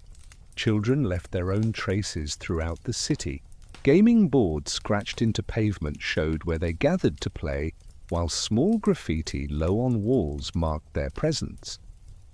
A touching inscription near a bakery recorded a child's pride in learning the alphabet, each letter carefully formed. Toys recovered from houses ranged from simple clay dolls to elaborate miniature chariots with moving wheels. These objects spoke to childhoods that combined universal elements of play with specific Roman cultural values. The education of children varied dramatically by social class and gender. Elite boys attended schools where grammatici taught literature and rhetoric, preparing them for public careers. Girls from wealthy families received private instruction focusing on literature, music, and household management. Working-class children might receive basic literacy and numeracy training, often in small schools run by freedmen, or they began apprenticeships in family trades. Slave children received whatever education their masters deemed economically beneficial. The slavery system that underpinned Pompeian prosperity left abundant but often indirect evidence. Slave quarters in grand houses were typically small, windowless rooms near service areas. Iron stocks found in some villas suggested brutal discipline, while numerous manumission inscriptions indicated that freedom was an achievable goal for many. The complexity of slavery in Pompeii defied simple categorization, ranging from agricultural laborers living in near-prison conditions to educated Greek slaves who served as secretaries, teachers, and physicians. Manumission, the formal freeing of slaves, created a large population of freedmen who formed Pompeii's middle class.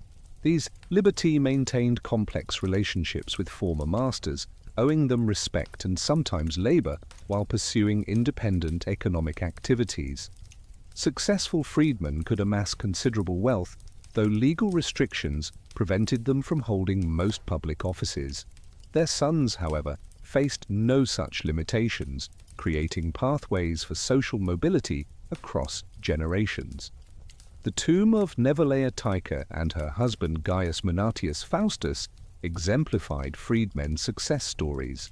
Their elaborate monument outside the Herculaneum Gate featured relief sculptures depicting Munatius's public benefactions and Naevolaea's virtues. The inscription carefully noted that Naevolea built the tomb for herself, her husband, and their freedmen and freedwomen, establishing a posthumous familia that replicated elite practices. This appropriation of aristocratic funeral customs demonstrated how freedmen used wealth to claim social status. Numerius Papidius Ampliatus represented another path to prominence. Though a freedman himself and thus barred from civic office, he rebuilt the Temple of Isis after the earthquake of 62 CE in the name of his 6-year-old son, Numerius Poppidius Celsinus. This restoration earned the child admission to the city council despite being below the legal age requirement.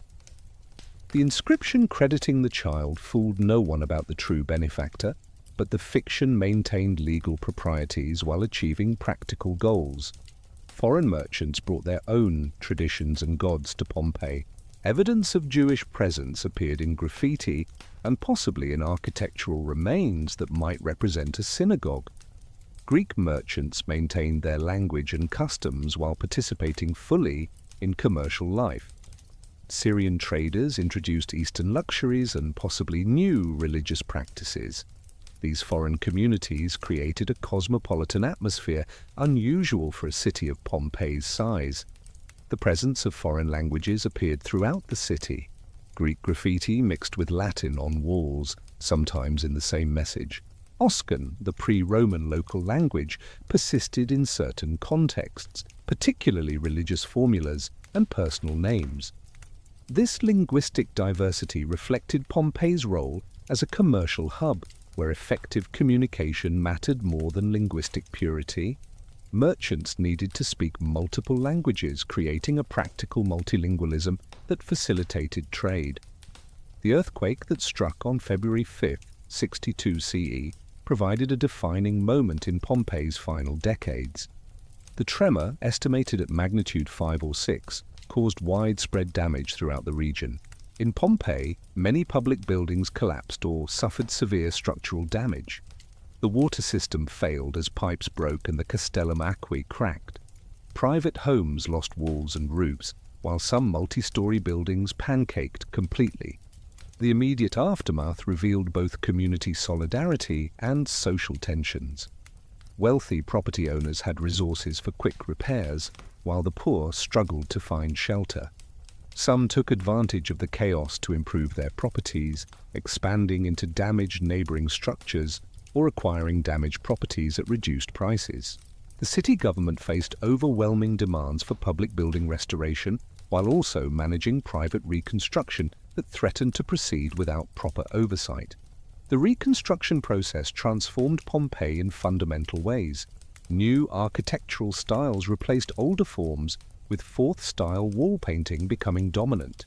This style featured elaborate architectural fantasies, mythological panels, and intricate decorative borders that created jewel box effects in interior spaces. The preference for this ornate style might have reflected psychological needs for beauty and order after the chaos of the earthquake. Many public buildings were still under reconstruction when Vesuvius erupted 17 years later. The central baths, begun after the earthquake as a modern facility incorporating latest Roman bathing technology, remained unfinished. The Temple of Isis, quickly rebuilt through private benefaction, stood as one of the few completely restored major buildings. This uneven recovery revealed priorities and resources, with some sectors of society recovering quickly while others continued to struggle. The earthquake also triggered social changes that archaeological evidence only hints at. Some elite families apparently left Pompeii permanently, selling properties to nouveaux riches eager to establish themselves. The demographic shift appears in changing names on electoral programmata and modifications to house layouts that suggest different family structures or social uses. Properties were subdivided, combined, or repurposed in ways that indicate a city in socio-economic flux.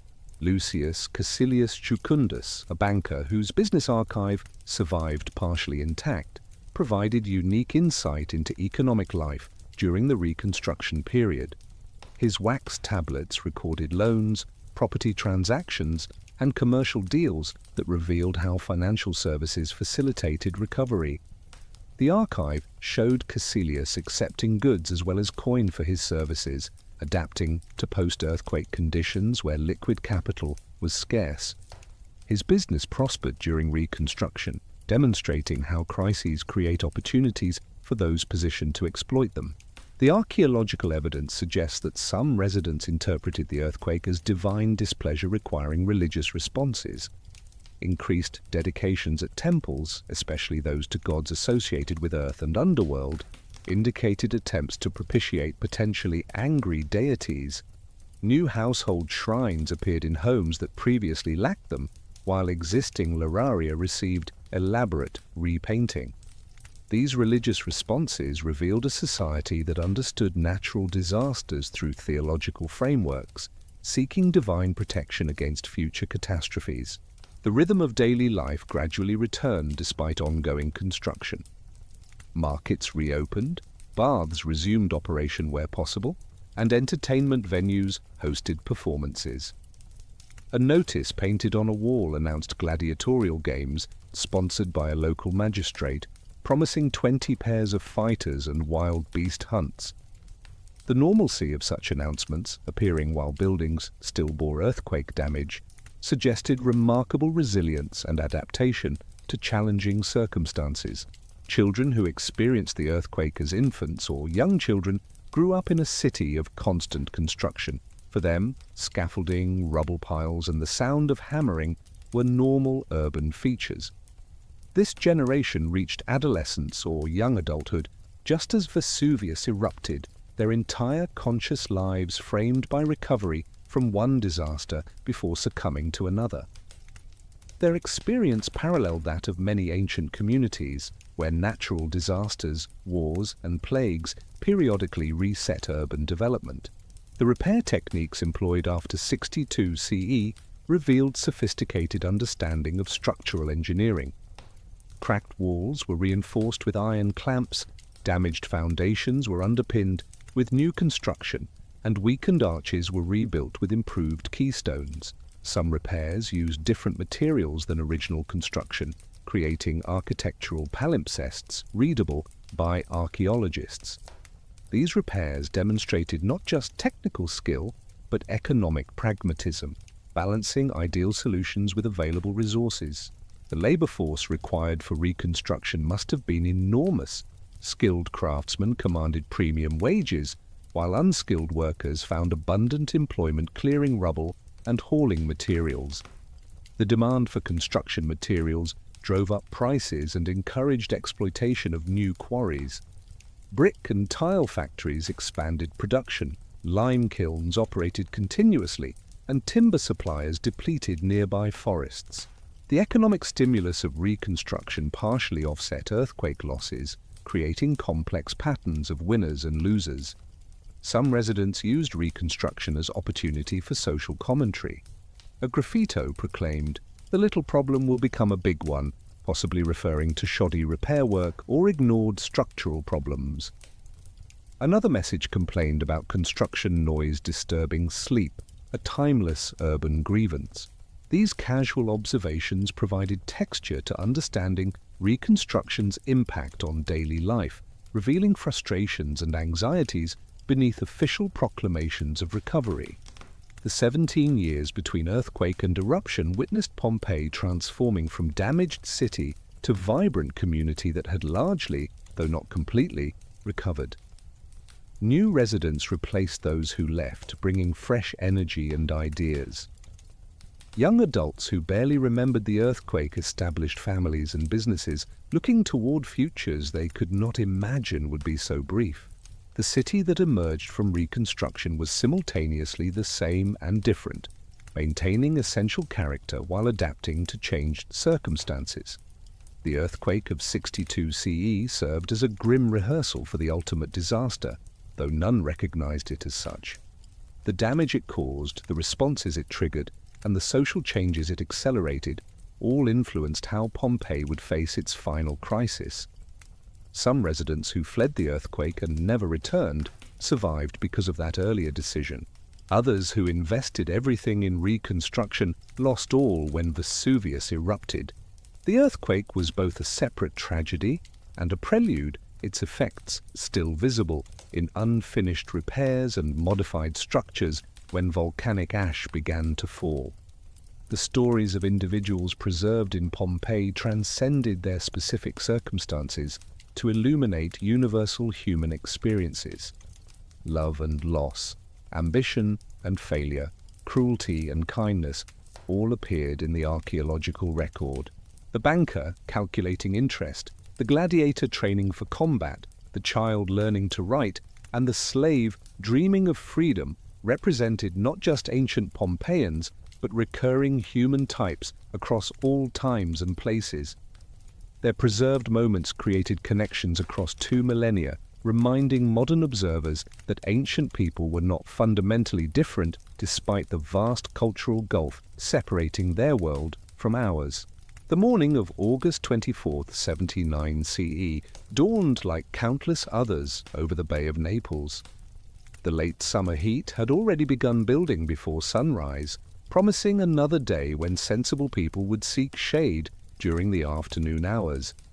In the darkness before dawn, bakers were already at their ovens, their slaves working the millstones that ground flour for the day's bread.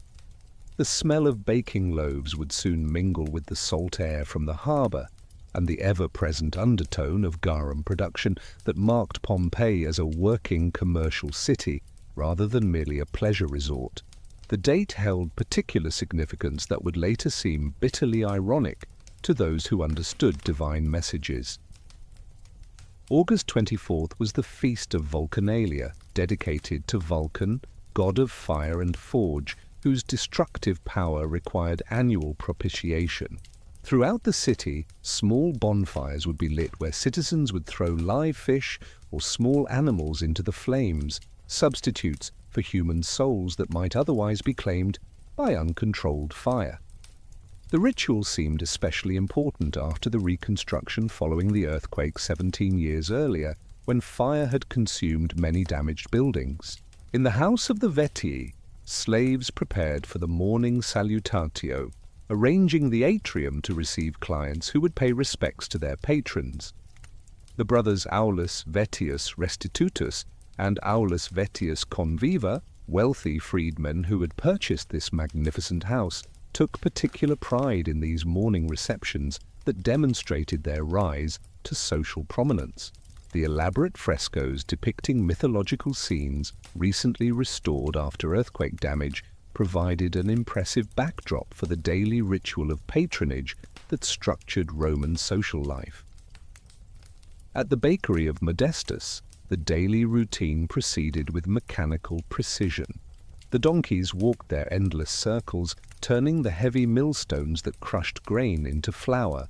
Slaves mixed dough in large wooden troughs, their arms deep in the mass that would become the round loaves characteristic of Pompeian bakeries. The ovens, already hot from pre-dawn firing, received the first batch of shaped loaves. By mid-morning, customers would queue for fresh bread, one of the few certainties in urban life. The Fullenica of Stephanus was already active, its workers beginning the laborious process of cleaning and treating wool cloth. The stench of aged urine, collected from public vessels and fermented to produce ammonia for cleaning, permeated the establishment despite attempts at ventilation. Workers trod cloth in large basins, their rhythmic movements almost dance-like as they worked the fabric with their feet. The physical demands of this work meant that fullers developed distinctive musculature, their legs powerful from constant treading. In the Forum, merchants set up their stalls as they had done every market day for generations. Farmers from the surrounding countryside had arrived before dawn with carts loaded with late summer produce. The grape harvest was approaching, and samples of early varieties were available for those planning their wine purchases. Vendors of every conceivable commodity competed for customers' attention, their cries creating a cacophony that had annoyed philosophers and delighted poets since cities began. The first tremor came mid-morning, subtle enough that many dismissed it as a heavy cart passing on a nearby street. Pompeii had experienced frequent small earthquakes since the major one 17 years earlier, and residents had developed a casual attitude toward minor ground movement. Some made jokes about Vulcan celebrating his feast day with unusual enthusiasm. Others touched protective amulets or muttered quick prayers but continued their activities without serious concern. At approximately 1 hour past noon, the mountain exploded with force beyond human comprehension, The blast was heard as far away as Rome, though its significance would not be understood there for days. In Pompeii, just 8 kilometers from the summit, the sound was overwhelming, a roar that seemed to come from the earth itself. The explosion sent a column of superheated gas, ash and pumice shooting into the stratosphere, rising to an eventual height of over 30 kilometers. The initial reaction in Pompeii was more confusion than panic. The mountain had been dormant for so long that no living person remembered it as anything other than a peaceful backdrop to daily life. Many rushed to rooftops or high windows to observe the phenomenon, treating it as a spectacular curiosity rather than mortal danger. The column of debris rising from Vesuvius resembled, in the famous words of Pliny the Younger, observing from across the bay, a Mediterranean pine tree with its tall trunk and spreading crown. Within the first hour, the wind began carrying the eruption column southeast, directly over Pompeii. What began as a gentle fall of ash, like grey snow, quickly intensified. Pumice stones, volcanic rock, filled with gas bubbles that made them light enough to be carried by wind, began falling on the city. At first, these were small, pea-sized particles that bounced harmlessly off roofs and awnings. Children might have tried to catch them, marveling at stones that floated in water. The more perceptive residents recognized danger even in this early phase. Some remembered stories of Mount Etna in Sicily, whose eruptions occasionally buried villages. Others understood that accumulating ash and pumice would eventually collapse roofs, especially the flat roofs common in Pompeii. These early interpreters of danger began making preparations to leave, gathering portable valuables and organizing households for evacuation. Gaius Julius Polybius, whose house near the Herculaneum Gate would later yield his family's tragic remains, appears to have been among those who initially decided to wait out the eruption. As a member of the municipal elite, he might have felt obligation to maintain order, or simply believed his substantial house offered adequate protection. His pregnant daughter was in no condition for difficult travel, providing additional reason to shelter in place rather than join the crowds beginning to clog the roads. The decision to stay or flee divided families and revealed character in ways that normal life never would. Some acted decisively, commanding households to pack essential items and leave immediately. Others vacillated, unable to choose between abandoning property and risking lives. Still others fell into denial, insisting that the eruption would soon end, and that panic was more dangerous than patience.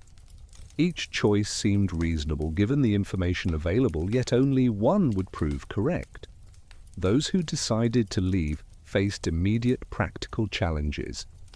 The accumulating pumice made walking increasingly difficult, especially for elderly, infirm, or very young family members. Carts and pack animals were in sudden demand, their owners able to charge extraordinary prices for evacuation services. The roads leading from the city, designed for normal traffic, became choked with refugees, their progress slowed by the deepening volcanic debris. The harbour offered another evacuation route, and many rushed toward the port, hoping to secure passage on ships. The scene at the waterfront must have been chaotic, with desperate families bidding against each other for spaces on vessels whose captains recognized opportunity in crisis. Some ships had already left at the first sign of eruption, their captains preferring empty holds to the risk of being trapped in port. Others delayed, trying to load valuable cargo or extract maximum payment from refugees. Back in the city, those who remained began adapting to the intensifying ashfall. Slaves were sent onto roofs with boards and brooms to clear accumulating pumice before it became too heavy. Windows and doors were sealed with cloth to keep volcanic debris from entering houses. Oil lamps were lit despite the afternoon hour as the thickening cloud above the city turned day into twilight. The normal sounds of urban life were muffled by the falling pumice, creating an eerie quiet broken only by occasional crashes as roof tiles gave way. The Temple of Isis saw unusual activity as devotees sought divine intervention. The goddess who promised protection and rebirth seemed particularly relevant as the familiar world transformed into something unrecognizable. Priests performed emergency rituals, accepting offerings from terrified worshippers who hoped for divine deliverance. The temple's recent reconstruction after the earthquake might have seemed to offer structural protection as well as spiritual comfort. In the gladiatorial barracks, a different drama unfolded. Some gladiators apparently attempted to flee, while others were locked in their cells, either forgotten in the panic or deliberately abandoned. The discovery of richly dressed women in the gladiator quarters suggests various personal dramas playing out against the larger catastrophe. Were they lovers meeting for a final tryst, or was she simply seeking shelter in what seemed like a strong building? The archaeological evidence permits multiple interpretations, each telling different stories about human priorities in crisis. The Jewish community in Pompeii, if contemporary accounts from other disasters apply, likely gathered in family groups to face the crisis collectively. Their religious traditions included specific prayers for times of danger, and their experience as a sometimes marginalized minority might have prepared them for quick evacuation when circumstances turned threatening. The absence of clearly identified Jewish victims in Pompeii might suggest successful early evacuation, though this remains speculative. Commercial establishments faced agonizing decisions about inventory and assets. Shop owners had to choose between attempting to save valuable stock and evacuating immediately. Some buried their most precious items, hoping to recover them after the eruption ended. Others loaded what they could carry and abandoned the rest. The bakery of Modestus left dozens of loaves in ovens, carbonized reminders of normal life interrupted. The Fullonica of Stephanus contained cloth in various stages of processing, never to be completed.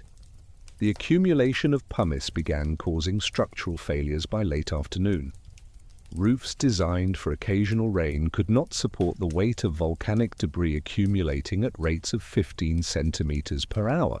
The first collapses were probably wooden lean-to structures and awnings, but soon more substantial buildings began failing.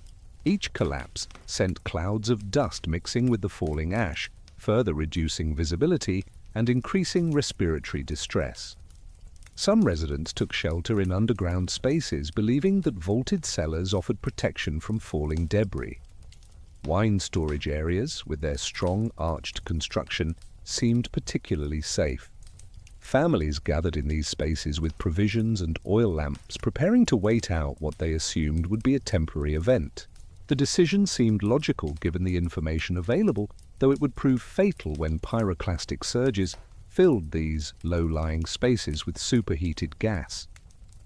Others chose to remain in upper floors, reasoning that height provided safety from potential floods of volcanic material.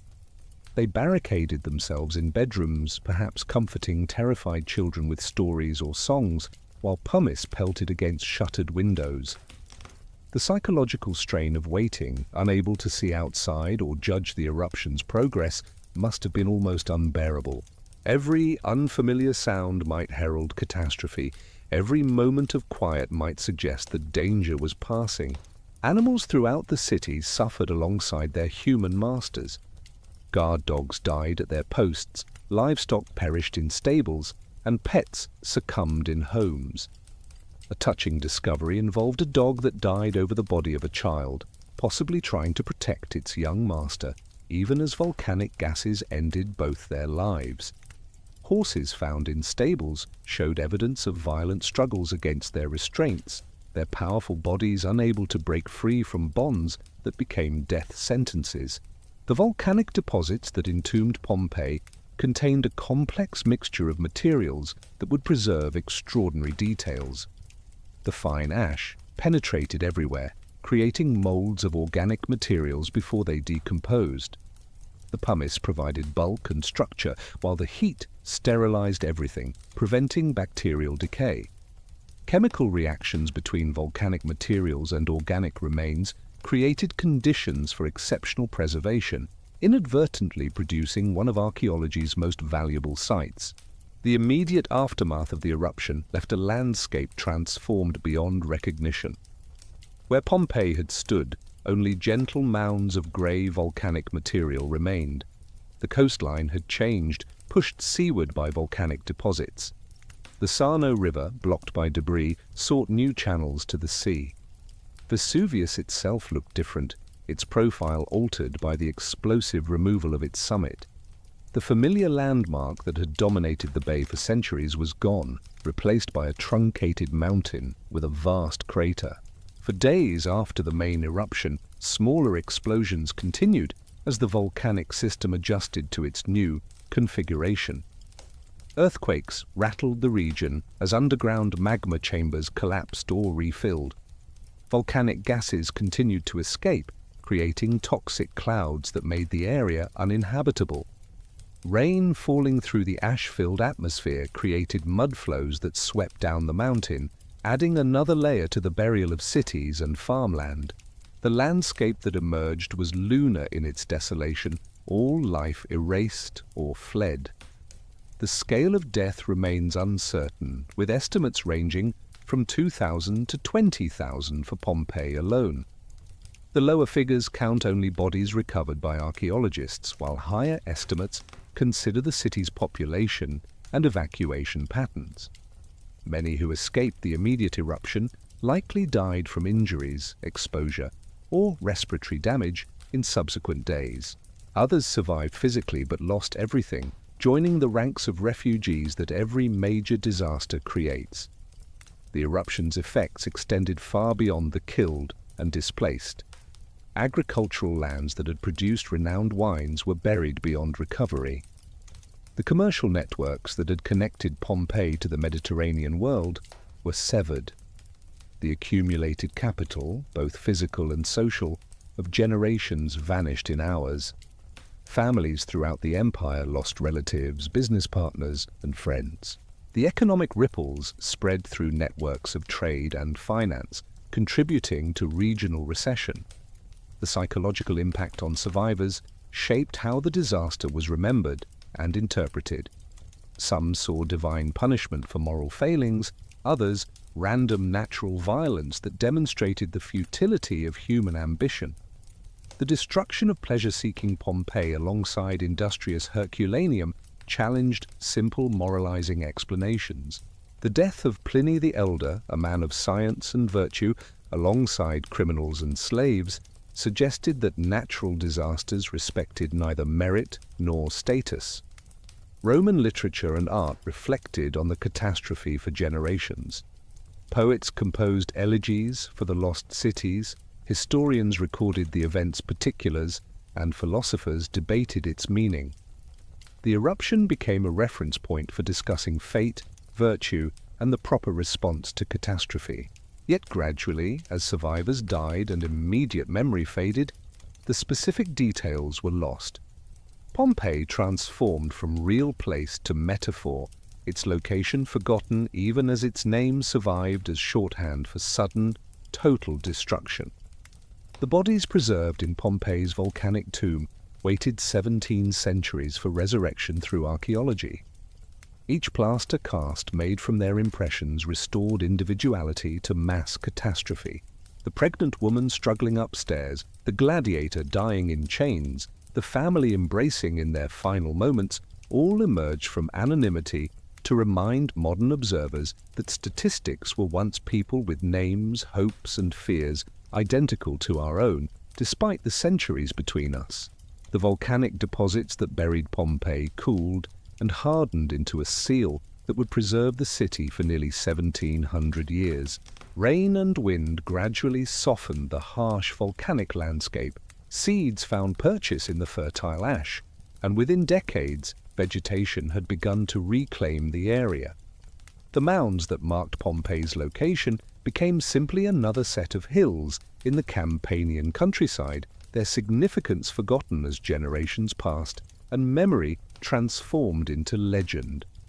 Medieval farmers worked the rich soil above the buried city, their ploughs occasionally striking ancient walls or pavements. These obstacles were cursed as nuisances and removed or worked around with no understanding of their origin. Local traditions preserved vague memories of cities destroyed by the mountain, but the exact locations were disputed and confused. Maps from the period placed Pompeii in various incorrect locations, sometimes inland, sometimes conflated with other ancient sites. The name Pompeii survived in the religious geography of the region through the cult of the Madonna of the Rosary, whose sanctuary stood near the buried city. Pilgrims visited the church of Santa Maria di Pompeii without realizing they walked above streets where ancient Romans had once celebrated their own religious festivals. This continuity of sacred space, though unconscious, maintained a thread of connection between the buried past and living present. The Renaissance brought renewed interest in classical antiquity, but this scholarly enthusiasm initially bypassed Pompeii entirely. Collectors sought Greek and Roman statuary, manuscripts, and portable artifacts that could decorate palaces and gardens. The idea that entire cities might lie preserved beneath the ground had not yet entered the scholarly imagination. Ancient texts mentioning Pompeii were read as historical curiosities rather than guides to recoverable physical remains. In 1599, the architect Domenico Fontana was constructing a canal to divert water from the Sarno River when his workers encountered ancient walls covered with painted decorations. Fontana examined these remains, noted them in his records, and then continued his hydraulic project without further investigation. The frescoes that might have announced Pompeii's presence to the world were reburied, their significance unrecognized. This near discovery would haunt later archaeologists who wondered what might have been preserved if excavation had begun a century and a half earlier. The accidental discovery of Herculaneum in 1709 finally directed attention to the buried cities of Vesuvius. A farmer digging a well-struck marble sculptures that attracted the attention of Prince Delboeuf, who began treasure hunting operations that were more mining than archaeology. Tunnels were driven through the volcanic rock, seeking statuary and precious objects, with no attention paid to architectural context or less glamorous finds. The systematic looting that characterized early 18th century excavation destroyed irreplaceable information while recovering objects that would stock European museums. Charles of Bourbon, becoming King of Naples in 1734, transformed random treasure hunting into a royal project that combined personal aggrandizement with emerging antiquarian interests. The king saw excavation as a means of enhancing his prestige through association with classical civilization, while acquiring artworks that would rival collections in Rome and Paris. Under royal patronage, excavations expanded, though methods remained crude and focused on recovering displayable objects rather than understanding ancient life. The identification of Pompeii came slowly and with some confusion. Early excavators believed they had found Stabiae, the town where Pliny the Elder died. Only gradually, as inscriptions accumulated mentioning Pompeii specifically, did scholars accept that they had found the famous city mentioned by ancient authors. The March 23, 1748 date traditionally given for Pompeii's discovery actually marks simply another phase in ongoing excavations, rather than a dramatic moment of first discovery. Roch Joaquin de Alcubierre, the Spanish military engineer directing excavations, approached archaeology with the same methods he would use for siege warfare. Tunnels were driven through walls, trenches cut without regard for stratigraphy, and finds were removed without recording their precise locations. Workers were primarily convicts and slaves who had no training in handling delicate artifacts. The damage inflicted during these early excavations was enormous, with frescoes hacked from walls, mosaics lifted piecemeal, and bronze fixtures melted for their metal value. Carl Weber, a Swiss engineer who succeeded Alcubierre, brought slightly more systematic approaches to excavation. He created plans of excavated buildings, noted the locations of significant finds, and attempted to preserve architectural contexts. His detailed documentation of the Villa of the Papyri at Herculaneum provided information that would prove invaluable when the site was re-examined using modern methods. Yet Weber still operated within the treasure-hunting paradigm, seeking museum pieces rather than comprehensive understanding. The discovery of explicitly erotic art in Pompeii created immediate controversy that revealed 18th-century tensions between admiration for classical antiquity and Christian moral standards. Phallic imagery appeared everywhere, from shop signs to household shrines, while brothels contained graphic frescoes depicting various sexual acts. These discoveries challenged idealized visions of noble Romans, while fascinating collectors who privately acquired erotic artifacts even as they publicly condemned them. The solution was segregation and censorship. The most sexually explicit objects were confined to a secret cabinet in the Naples Museum, accessible only to people of mature age and respected morals, which effectively meant educated males of the upper classes. Women and the general public were protected from corruption by ancient obscenity. This Victorian approach to Pompeian sexuality would persist well into the 20th century, with guidebooks warning sensitive readers to skip certain pages and museums maintaining restricted collections.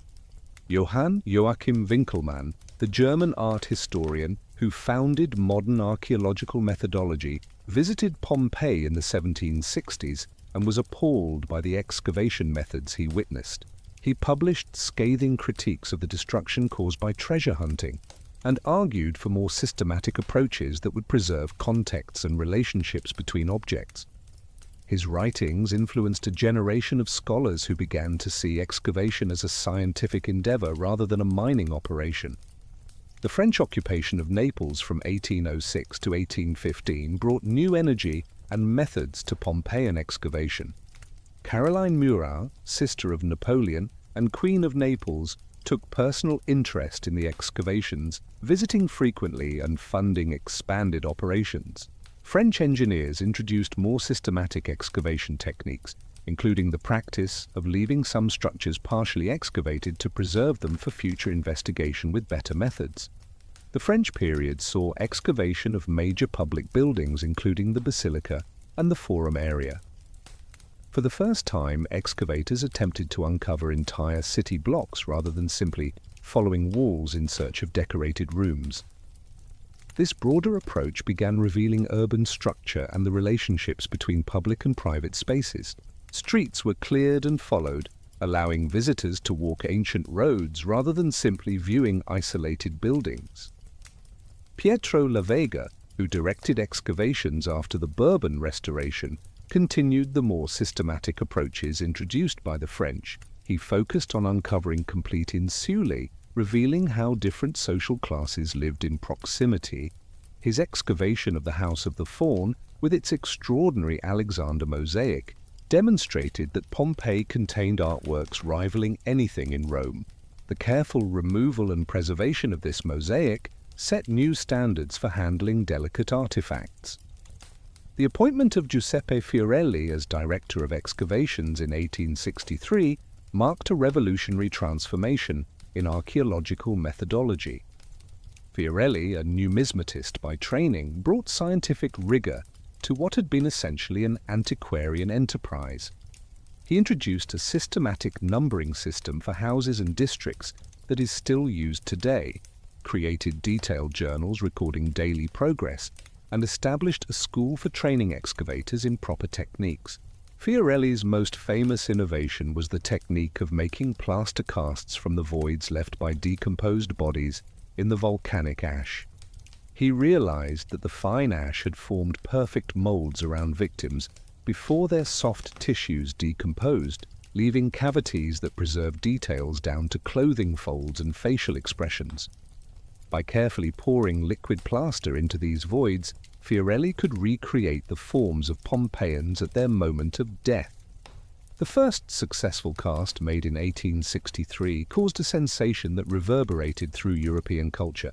Here was not just another classical statue, but an actual ancient Roman, a person who had lived, loved and died in specific, recoverable circumstances. The casts transformed Pompeii from an archaeological site into a human tragedy, making the ancient world emotionally immediate in ways that artifacts alone could not achieve. Fiorelli's casts reveal details that written sources could never have preserved. The clothing worn by different social classes, the physical positions assumed when facing death, the presence of families dying together, all emerged from the volcanic matrix. One cast showed a woman holding a child to her breast, another, a dog writhing against its chain, a third, a man covering his face against the falling ash. Each cast was simultaneously a scientific specimen and a memento mori that challenged viewers to confront mortality. The technique was refined over subsequent decades, with experimenters trying different materials and methods. Plaster gave way to transparent resin that allowed viewing of bones and artifacts within the cast. Modern casting uses fiberglass and other materials that capture finer details while being less invasive to the archaeological remains. The ethical implications of displaying human remains, even in cast form, continue to generate debate about the appropriate balance between scientific value and human dignity. Under Fiorelli's direction, excavation became more systematic and comprehensive. Rather than seeking particular types of objects, excavators attempted to recover everything from grand frescoes to broken pottery sherds. This inclusive approach recognized that mundane objects could provide as much information about ancient life as artistic masterpieces. Carbonized food, textile fragments, and graffiti began receiving the attention previously reserved for statuary and jewelry.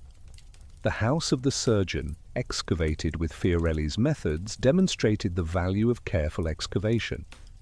This modest house yielded a complete set of surgical instruments that provided unprecedented insight into Roman medical practice. The bronze and iron tools preserved by volcanic ash included scalpels, probes, forceps and bone saws that would not look out of place in a 19th century operating room. Their discovery challenged assumptions about ancient medical knowledge and demonstrated that sophisticated healthcare extended beyond major urban centers. Preservation of organic materials in Pompeii exceeded anything found at other ancient sites. Wooden furniture, though carbonized, retained its form and decorative details. Elaborate couches with turned legs and ivory inlays could be reconstructed from carbonized remains. Wooden tablets with wax writing surfaces preserved business records and personal correspondence. These organic remains provided information about aspects of Roman life that normally vanished from the archaeological record. Food remains offered extraordinary insights into ancient diet and cuisine. Carbonized loaves of bread still bore the baker's stamp. Eggs retained their shape, though transformed to carbon, and fruit preserved its form well enough for species identification. A jar of preserved fish sauce was found with its contents intact, allowing chemical analysis of this ubiquitous Roman condiment.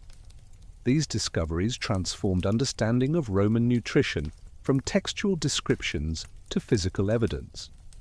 The late 19th century saw industrial-scale excavation as the new Italian state sought artifacts to fill museums and attract tourists. Steam-powered equipment accelerated debris removal, though often at the cost of archaeological information. The emphasis on uncovering buildings quickly led to damage of upper stories and loss of stratigraphic information.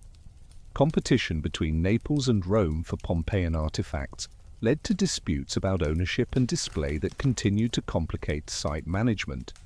Vittorio Spinazzola, directing excavations from 1910 to 1923, pioneered techniques for preserving structures in situ rather than removing finds to museums.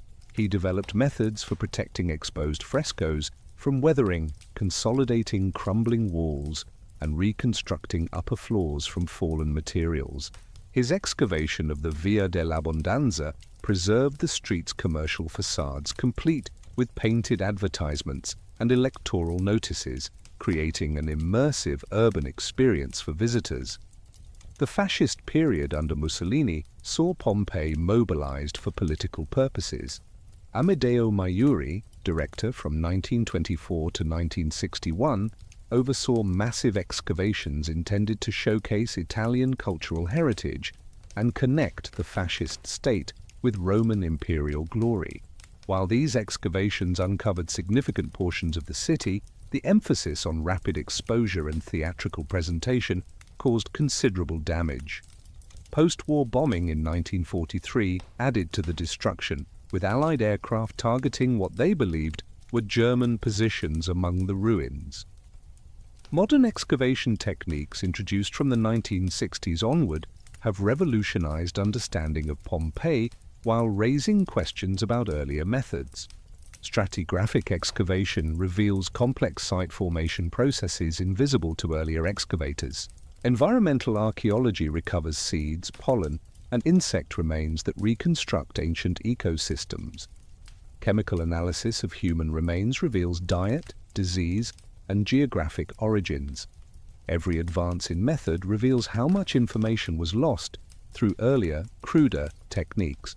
The efficient Roman postal system meant that messages about the eruption began spreading immediately. Riders on fast horses could reach Naples in 2 hours, Rome in a day. Letters describing the unprecedented event would have been hastily composed and dispatched by those with connections elsewhere. Pliny the Elder, commander of the Roman fleet at Misenum, received word of the eruption and began preparations for what he saw as both rescue mission and scientific opportunity. The accumulating pumice began to fundamentally alter the urban landscape. Streets disappeared under volcanic debris, their familiar contours obscured. The stepping stones that normally helped pedestrians cross streets became obstacles hidden under ash. People who ventured outside quickly became disoriented in the transformed cityscape, unable to recognize familiar landmarks. The psychological impact of seeing one's known world literally buried must have been profound. Temporary command structures emerged as formal authority collapsed. Natural leaders organized evacuation groups, pooling resources and knowledge for collective survival. Strong young men were tasked with carrying elderly or disabled neighbors. Women with medical knowledge tended to those overcome by dust or injured by falling debris. These spontaneous communities, formed in crisis, demonstrated human capacity for cooperation when facing existential threats. Yet alongside heroism came opportunism. Some took advantage of evacuation chaos to loot abandoned properties. Others demanded extortionate prices for food, water, or transportation. The normal social controls that maintained order weakened as survival became paramount.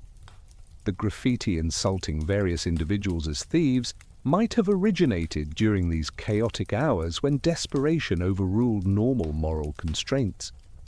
Religious responses intensified as the afternoon progressed, and conditions worsened. Every temple still accessible received desperate supplicants. Household shrines witnessed fervent prayers as families sought divine protection. Some likely interpreted the eruption as punishment for various sins, personal or collective. Others saw it as a test of faith that would ultimately demonstrate divine mercy. These theological interpretations provided frameworks for understanding incomprehensible events. The decision to gather valuables revealed individual priorities under extreme stress. Some collected practical items like food, water, and tools. Others grabbed family heirlooms, religious objects, or documents proving property ownership. Still others focused on portable wealth like coins and jewelry that could finance new lives elsewhere. The choices made in these moments of hurried packing revealed what people truly valued when forced to distinguish essential from expendable. Children posed particular challenges during evacuation preparations. Young ones could not understand the danger and resisted leaving familiar surroundings. Infants needed supplies that might not be readily portable. Pregnant women faced risks whether they stayed or attempted to flee. Elderly family members might physically struggle with evacuation, but could not be abandoned. These vulnerable populations complicated decision-making and slowed evacuation efforts. As afternoon turned toward evening, the pumice fall had accumulated to depths of over a meter in some areas. Movement through the streets became nearly impossible without extreme effort. Those who had delayed evacuation now found escape routes blocked. The weight on roofs increased dangerously and more structures began failing. The sound of collapsing buildings added to the terror, each crash potentially signaling the destruction of a familiar landmark or the death of trapped occupants. Communication between separated family members became impossible. Those who had gone to the forum, the baths, or other public spaces when the eruption began could not return home through the deepening pumice. Families were split, not knowing if loved ones were safe, evacuated, or trapped. The anguish of separation added psychological torment to physical danger. Parents searched desperately for children, spouses for each other, masters for valued slaves. The harbour district faced unique challenges as the sea itself began behaving strangely. Tsunamis triggered by the eruption caused rapid changes in water level, alternately exposing the seafloor and flooding normally dry areas. Ships at anchor were thrown against docks or each other. The escape route that many had counted on became increasingly dangerous and eventually impossible. Those who had paid high prices for passage found themselves stranded as captains refused to risk their vessels. Night fell early, the volcanic cloud completely blocking sunlight hours before natural sunset. The darkness was absolute, unlike any normal night. Even oil lamps struggled to penetrate the ash-filled air. People became completely disoriented, unable to navigate even familiar spaces. The psychological impact of this unnatural darkness, combined with the continuing pumice fall and structural collapses, pushed many toward despair. By midnight, approximately 12 hours after the eruption began, Pompeii was buried under nearly 2 meters of pumice. Many roofs had collapsed, and the city that had existed that morning was essentially gone. Those still alive were trapped in scattered pockets, some in sturdy buildings that had withstood the weight, others in protected spaces that seemed to offer safety. They could not know that the worst was yet to come, that the pumice fall was merely prelude to the pyroclastic surges that would end all life in Pompeii. The first day of the eruption had presented choices that seemed to matter, decisions about whether to flee or stay, what to save, where to shelter. People had acted according to their understanding, values, and capabilities. Some had escaped successfully, reaching safety in Naples or beyond. Others had died when buildings collapsed or were overcome by ash and gas. Still others waited in temporary safety, hoping for rescue or for the eruption to end.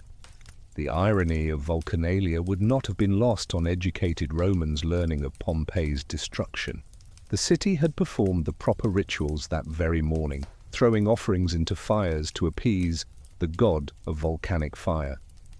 Yet Vulcan had taken not just the fish and small animals offered, but an entire city, demonstrating divine power that dwarfed human attempts at propitiation. The theological implications would be debated for generations, adding intellectual anguish to physical loss. The column of volcanic material rising from Vesuvius had maintained its terrifying stability for nearly 12 hours, held aloft by the continuous explosive force from the magma chamber below. But as the first hour of August 25 arrived, this equilibrium began to fail. The energy sustaining the eruption column weakened, unable to support the millions of tons of material suspended in the air. What had risen must now fall, and the manner of its falling would prove far more deadly than the pumice rain that had buried Pompeii through the night. The partial collapse of the eruption column generated the first pyroclastic surge, a phenomenon unknown to Roman science, but understood all too well by modern volcanologists. This avalanche of superheated gas and volcanic material raced down Vesuvius at speeds approaching 100 kilometers per hour. The temperature within the surge exceeded 300 degrees Celsius, hot enough to kill instantly through thermal shock. Unlike the pumice fall that had given hours of warning, the surge struck without meaningful precedent. The cloud appeared as a glowing wall of death, rolling across the landscape, hugging the ground while rising hundreds of meters into the air. It moved with organic fluidity, flowing around obstacles while maintaining deadly momentum. Trees were stripped of leaves and branches in seconds, their trunks carbonized by the intense heat. Buildings that had survived hours of pumice bombardment were penetrated by gas and fine ash that found every opening, every crack, every space where humans might have sought shelter. In Herculaneum, closer to Vesuvius than Pompeii, the first surge struck the waterfront where hundreds had gathered, hoping for rescue by sea. These victims died instantly, their soft tissues vaporized by extreme heat, while their bones were preserved in grotesque testament to the temperature they experienced. The recovered skeletons show evidence of thermal fracturing, their bones cracked by heat that caused brain tissue to boil and skulls to explode. Death came so quickly that victims had no time to assume defensive postures, frozen in whatever position they occupied when the surge arrived. Pompeii, slightly farther from the volcano, experienced the first surge differently. The greater distance allowed some cooling and deceleration, though the temperature remained lethal. The surge arrived as a suffocating cloud of ash and gas that penetrated buildings through windows, doors, and ventilation spaces. Those sheltering inside experienced a few seconds of terror as superheated air burned their lungs and ash filled their throats. Death came through thermal shock and asphyxiation, marginally slower than at Herculaneum, but equally certain. The archaeological evidence reveals heartbreaking final moments throughout the city. In the garden of the fugitives, 13 people died together, their bodies creating cavities in the volcanic deposits that Giuseppe Fiorelli would later fill with plaster to preserve their death poses. Among them were adults who died shielding children with their bodies, futile gestures of protection that speak across millennia about parental love. A small child clutched the leg of an adult, probably a parent, their last contact preserved in volcanic ash. Between surges, there were brief interludes when the superheated clouds temporarily cleared. Any survivors of the first surge, gasping in spaces where cooler air had somehow persisted, faced impossible circumstances. The ash-filled atmosphere made breathing nearly impossible. The accumulated pumice and ash reached depths of over 2 meters, making movement difficult even if one could see where to go. The heat retained in the volcanic deposits burned any exposed skin. Yet some apparently tried to move during these intervals, their bodies later found in positions suggesting attempted movement rather than passive acceptance of death. Pliny the Elder had sailed from Misenum with quadriremes of the Roman fleet, intending to rescue survivors and observe the phenomenon with scientific interest.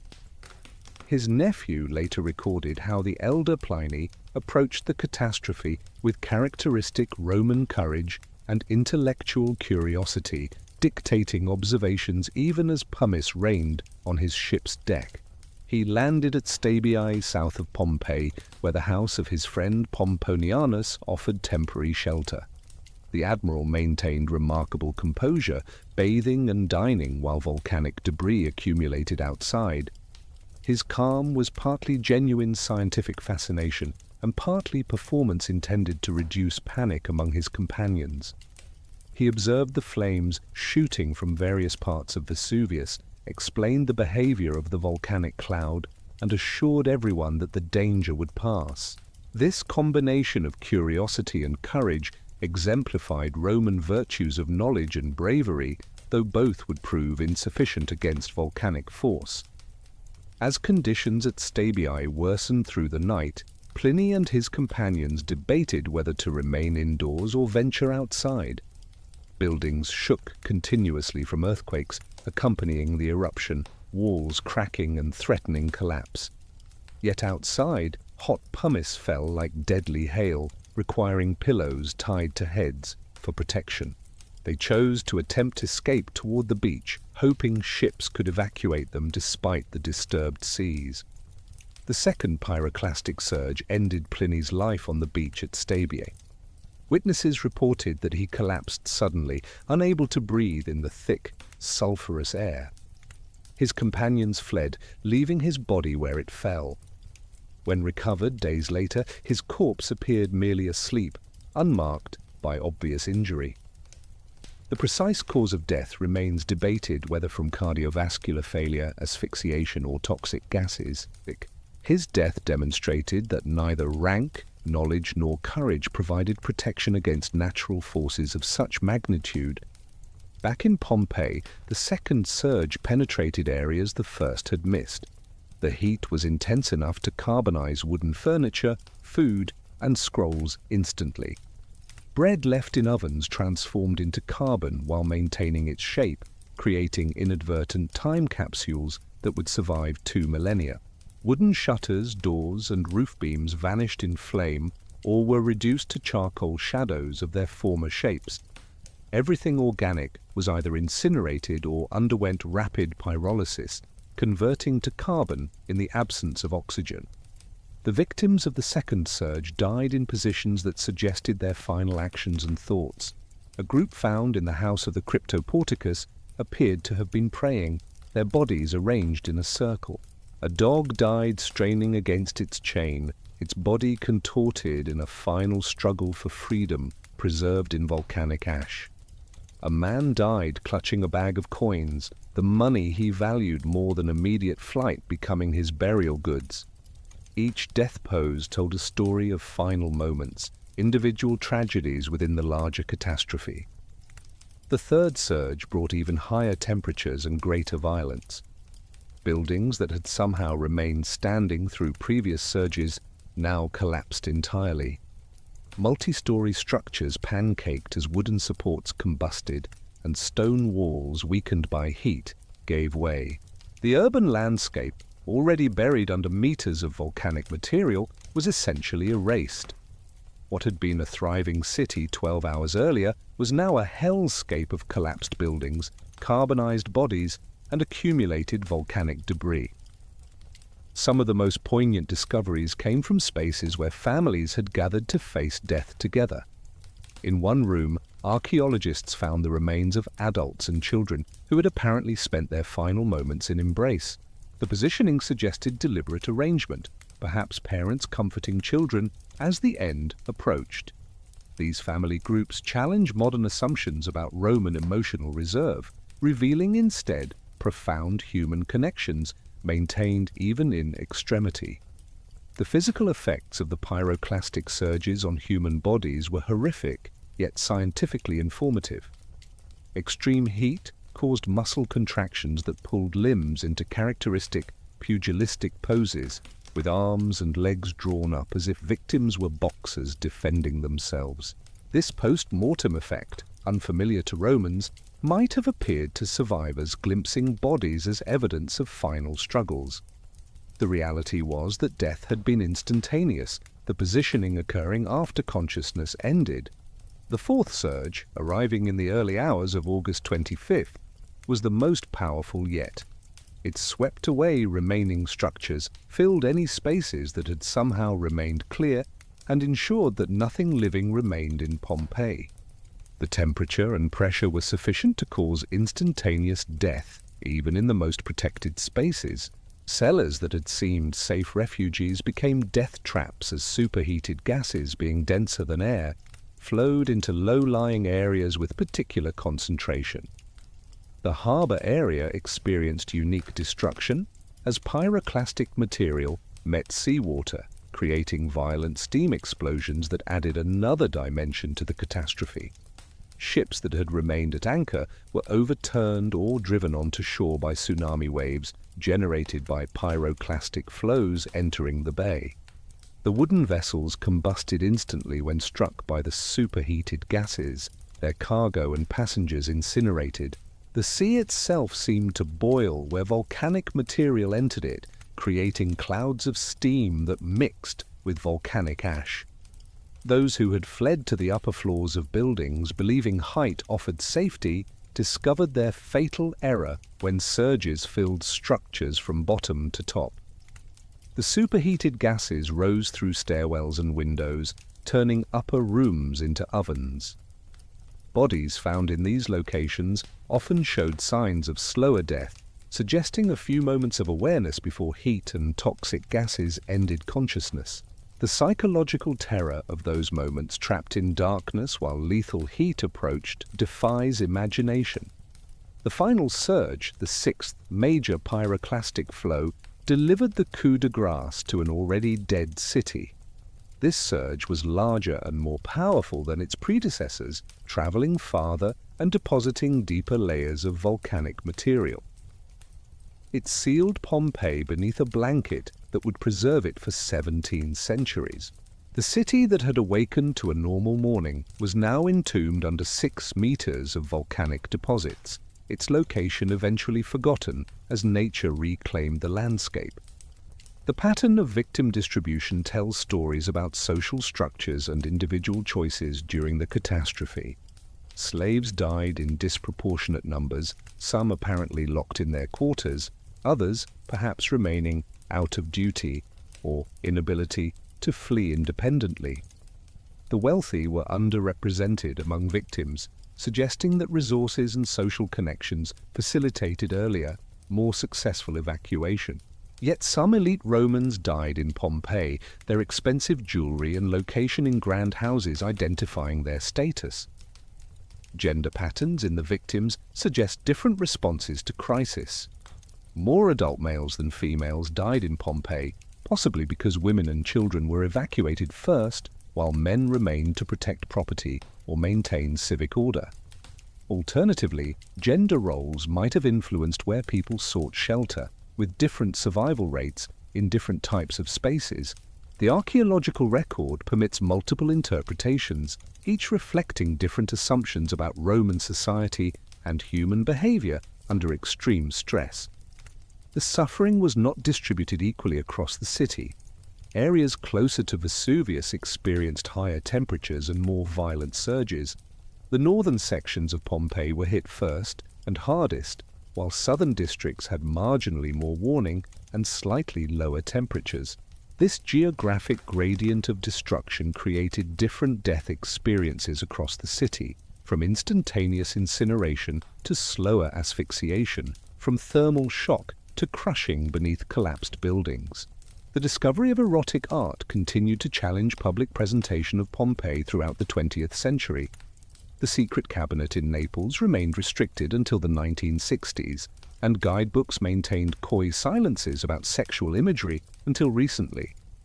The brothel reopened to public viewing only in 2006 after lengthy debates about appropriate presentation. These controversies reveal ongoing tensions between archaeological truth and public sensibilities, between preserving the past as it was and presenting it as modern audiences expect. Illegal excavation has plagued Pompeii throughout its modern history. Tomb robbers seeking artifacts for the international antiquities market have tunneled into unexcavated areas, destroying contexts while extracting saleable objects. The involvement of organized crime in antiquities trafficking has made site protection a dangerous occupation. Guards have been threatened and attacked, while sophisticated thieves use modern technology to locate and extract valuable artifacts. The battle between preservation and presentation continues to shape Pompeii's management. Every excavation exposes fragile remains to weathering, pollution, and tourist damage. The site that survived 17 centuries under volcanic ash deteriorates rapidly once exposed to modern conditions. This paradox that studying Pompeii gradually destroys it forces difficult decisions about what to excavate, what to preserve, and what to sacrifice for knowledge. Recent excavations have adopted keyhole approaches, exposing small areas to answer specific research questions while leaving most material undisturbed for future investigation with better techniques. The Great Pompeii Project, launched in 2012 with European Union funding, has focused on conservation rather than new excavation, recognizing that preserving what has already been exposed takes priority over uncovering new areas. Digital technology has transformed both excavation and presentation. Ground-penetrating radar reveals buried structures without excavation. Laser scanning creates precise, three-dimensional models of exposed remains, and multispectral imaging recovers faded text and images. Virtual reconstructions allow visitors to experience Pompeii as it might have appeared in 79 CE, while databases make decades of excavation data accessible to researchers worldwide. The ethics of displaying human remains has evolved from Fiorelli's era of unquestioned scientific authority to contemporary debates about dignity, consent, and cultural sensitivity. Some argue that the casts should be removed from display as they exploit victims of tragedy for entertainment. Others contend that the casts serve essential educational and emotional functions, making abstract historical catastrophe tangibly real. These debates reflect broader questions about who owns the past and how it should be presented. Conservation challenges multiply as climate change accelerates deterioration. Increased rainfall erodes exposed structures, while extreme temperatures cause expansion and contraction that fragments wall paintings. Rising water tables threaten foundations, while air pollution deposits acids that dissolve marble and limestone. The archaeological site that survived Vesuvius may not survive the Anthropocene without massive intervention. Modern looting takes new forms as tourists seek souvenirs and social media content. Visitors have been caught chipping tesserae from mosaics, scratching their names on ancient walls, and staging inappropriate photographs with plaster casts. The democratization of access that allows millions to visit Pompeii annually also multiplies opportunities for damage, whether intentional or inadvertent. Site managers struggle to balance accessibility with preservation. The ongoing discovery of inscriptions continues to provide new information about Pompeian life. A charcoal graffito discovered in 2018 suggested the eruption might have occurred in October rather than August, challenging the traditional date. Electoral notices reveal previously unknown candidates, while commercial inscriptions document trades and prices. Each text, however fragmentary, adds detail to the reconstruction of ancient society. New analytical techniques constantly reveal information invisible to earlier investigators. Genetic analysis of human remains reveals family relationships and population origins. Isotope analysis of teeth indicates where individuals grew up and what they ate. CT scanning of plaster casts reveals jewelry and coins that victims carried. Every technological advance offers opportunities to extract new data from materials excavated decades or centuries ago.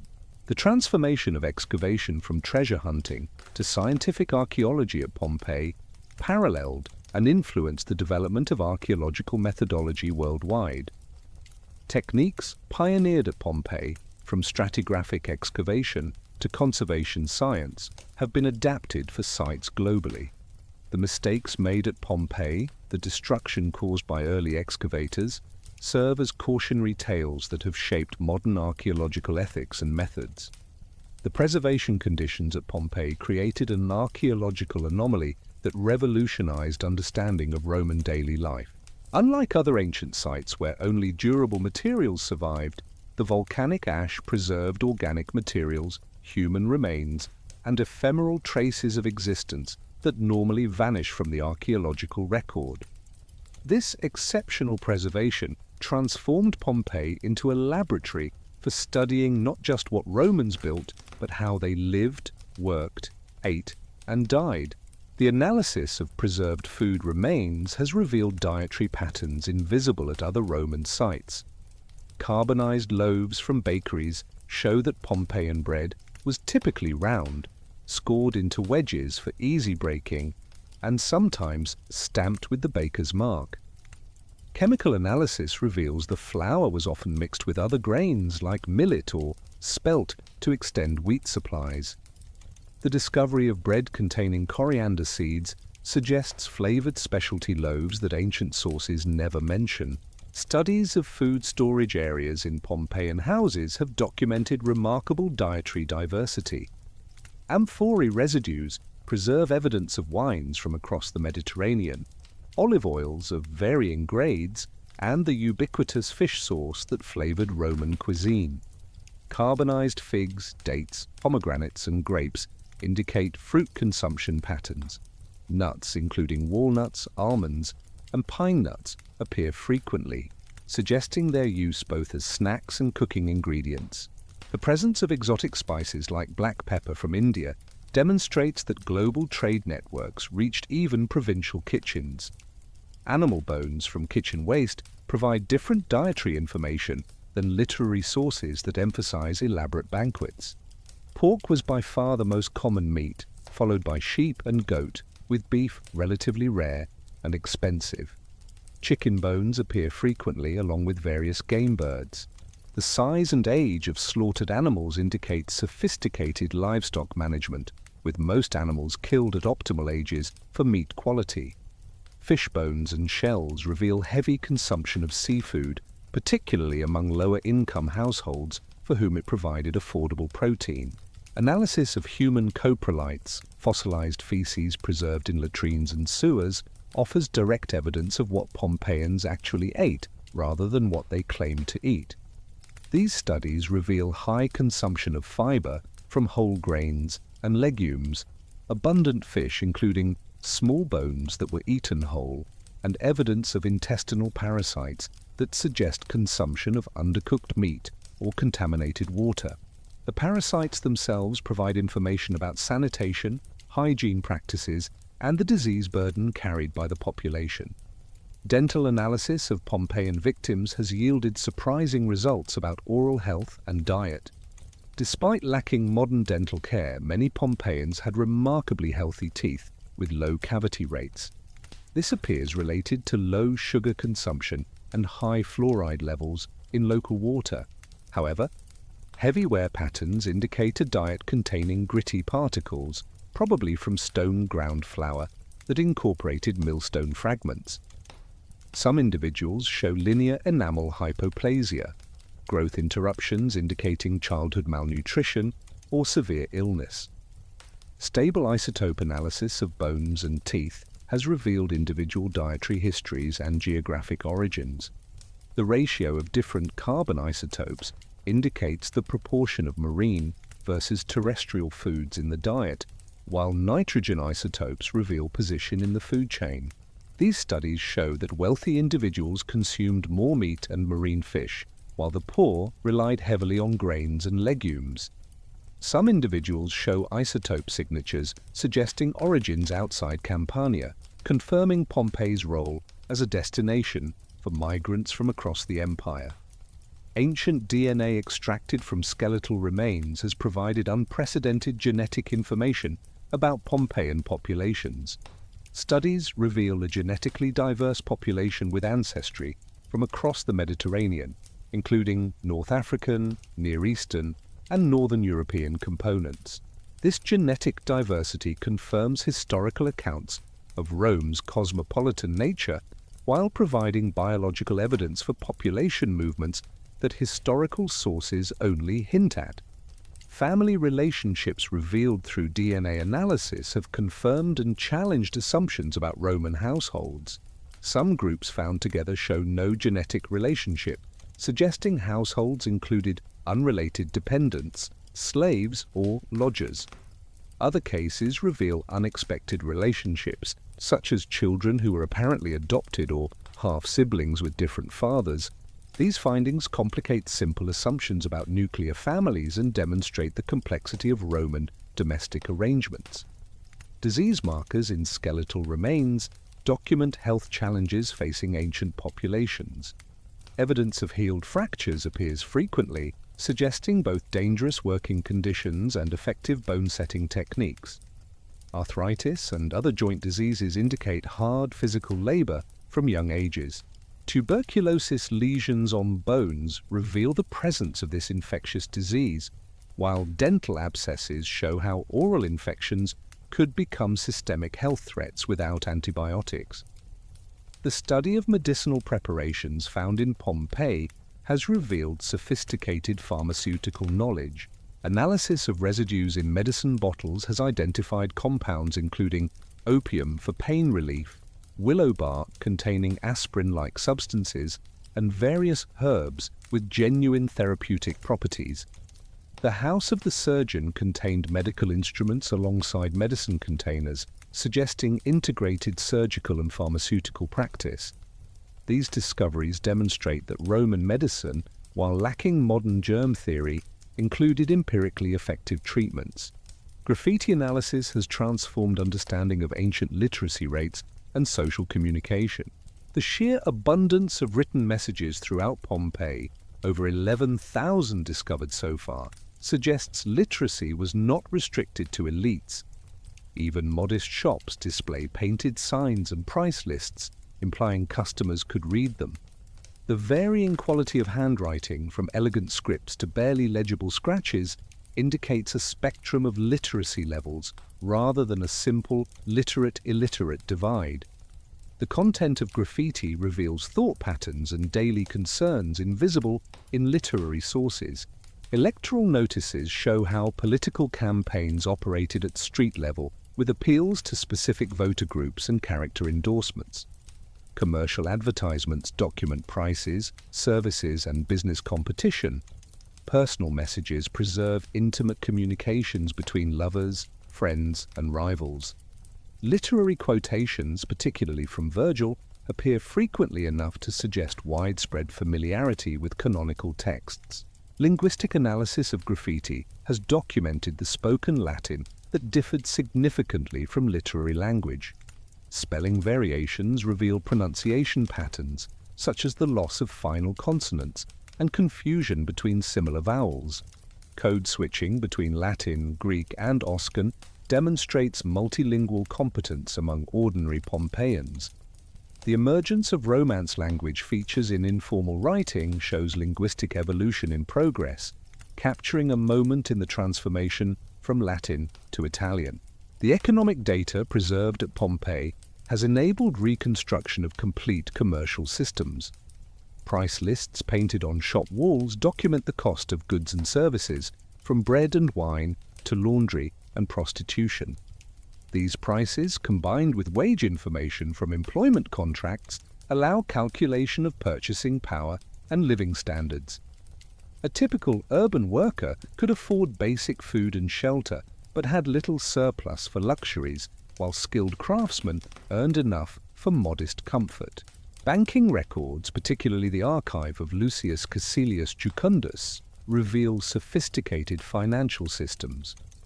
These wax tablets document loans with interest rates, property sales with payment schedules, and auction receipts with commission structures. The complexity of financial instruments, including what appear to be early forms of commercial credit and investment partnerships, demonstrates that provincial cities participated fully in the Roman monetary economy. Analysis of workshop remains has documented manufacturing processes and labor organization. Fulleries show division of labor, with different workers specializing in specific tasks. Bakeries reveal production scales ranging from family operations to industrial facilities producing hundreds of loaves daily. Metal workshops contain evidence of sophisticated techniques including lost wax casting and mercury gilding. These discoveries show that technological knowledge was widely distributed rather than concentrated in major centers. The distribution of artifacts across different house types has revealed patterns of social mobility and status display. Freedmen's houses often contain more ostentatious decoration than those of established elites, suggesting nouveau riche attempts to demonstrate success through material display. The presence of high-quality artworks in modest homes indicates either social aspiration or a robust market in second-hand luxury goods. These patterns complicate simple equations between wealth and status. Religious artifacts and shrine locations have documented complex patterns of belief and practice. Household larvae appear in homes across the social spectrum, but their elaboration varies enormously from simple painted niches to elaborate aediculae with marble statuary. Egyptian deities appear alongside traditional Roman gods, mystery cult symbols mix with state religion imagery, and magical amulets coexist with official religious dedications. This religious pluralism suggests that individuals constructed personalized belief systems from available options. Temple offerings and votive deposits reveal what worshippers actually sought from gods. Anatomical votives indicating requests for healing specific body parts appear frequently. Fertility figurines suggest widespread concern about reproduction. Lead curse tablets preserve requests for divine intervention in legal disputes, business competition, and romantic rivalry. These materials document popular religion as actually practiced rather than as prescribed by religious authorities. Urban planning analysis has revealed sophisticated understanding of traffic flow, water management, and public health. The street grid efficiently channeled movement while providing drainage. Fountains were positioned to ensure equal access to water across neighborhoods. Industrial facilities that produced noise or odors were generally located near city gates, minimizing disruption to residential areas. These planning principles demonstrate that Roman urbanism involved conscious design rather than organic growth. The integration of commercial and residential space documented at Pompeii has influenced understanding of ancient urban economies. Most houses included shops opening onto the street, providing rental income to homeowners. Upper floors above shops housed workers and poor families, creating vertical social stratification. This mixed-use development pattern, similar to modern urban planning ideals, created vibrant street life and economic opportunity while maintaining social distinctions. Study of construction techniques and materials has revealed information about labor organization and resource management. Brick stamps and stonework marks identify specific workshops and work crews. The reuse of materials from demolished buildings demonstrates resource conservation. Construction quality varies predictably with social status, but even modest buildings show competent engineering. These observations document a mature construction industry with established standards and practices. Analysis of water distribution systems has revealed both technological sophistication and social inequality. Lead pipe calibrations show that water fees varied by pipe diameter, creating economic incentives for conservation. Private homes with running water paid substantial fees that subsidized public fountains. The Castellum Acqui that distributed water prioritized public fountains over private customers during shortages, demonstrating that authorities recognized water as a public necessity rather than purely commercial commodity.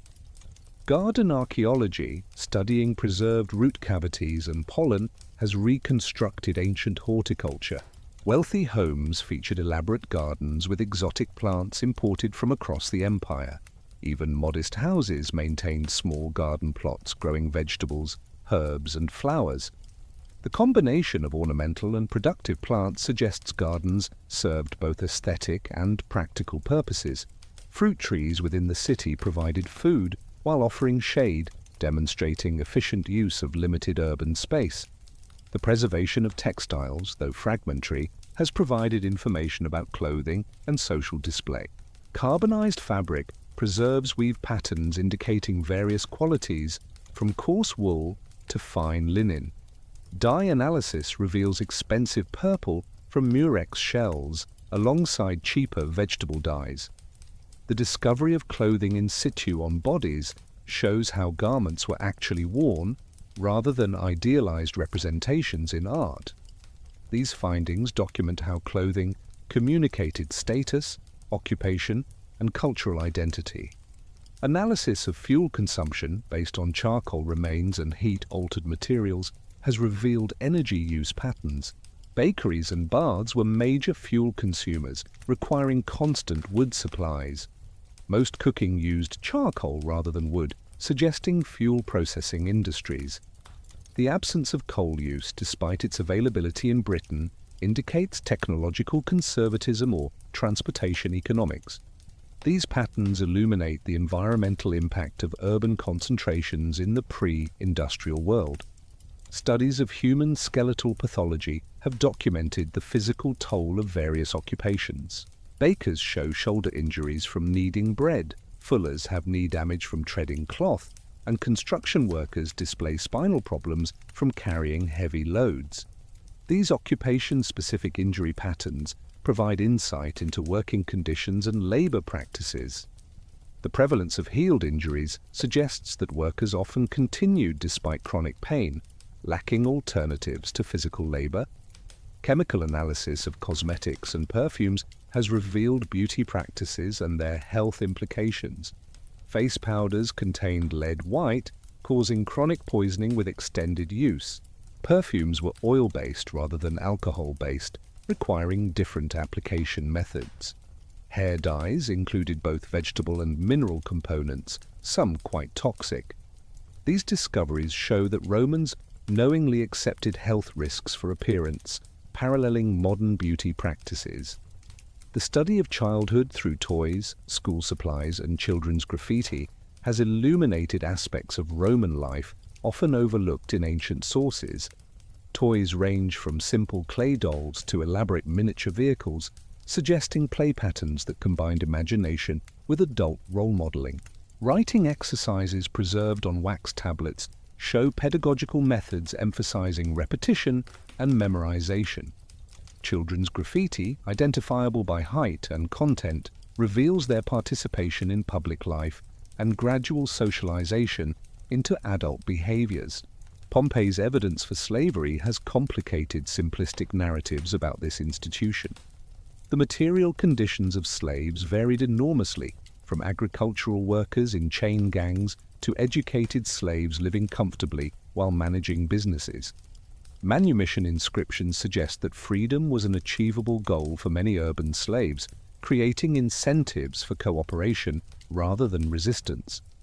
The integration of freed slaves into commercial life demonstrates that Roman slavery, while exploitative, differed from racial slavery of more recent centuries. The preservation of entire neighborhoods has enabled study of social relationships at the community level. Shared walls between properties required negotiation about maintenance and modification. Graffiti feuds document neighborhood disputes and alliances. The distribution of bars, brothels, and other social spaces reveals gathering patterns. These micro-level social dynamics, invisible at most archaeological sites, show how urban communities function beyond formal institutions. Every analytical technique applied to Pompeian remains reveals new layers of information, demonstrating that the site's research potential remains far from exhausted. As new technologies emerge, materials excavated centuries ago yield fresh insights. The tragic preservation of this ancient city continues to teach modern observers about the complexity, diversity, and humanity of Roman life, providing details that no historical text could have preserved.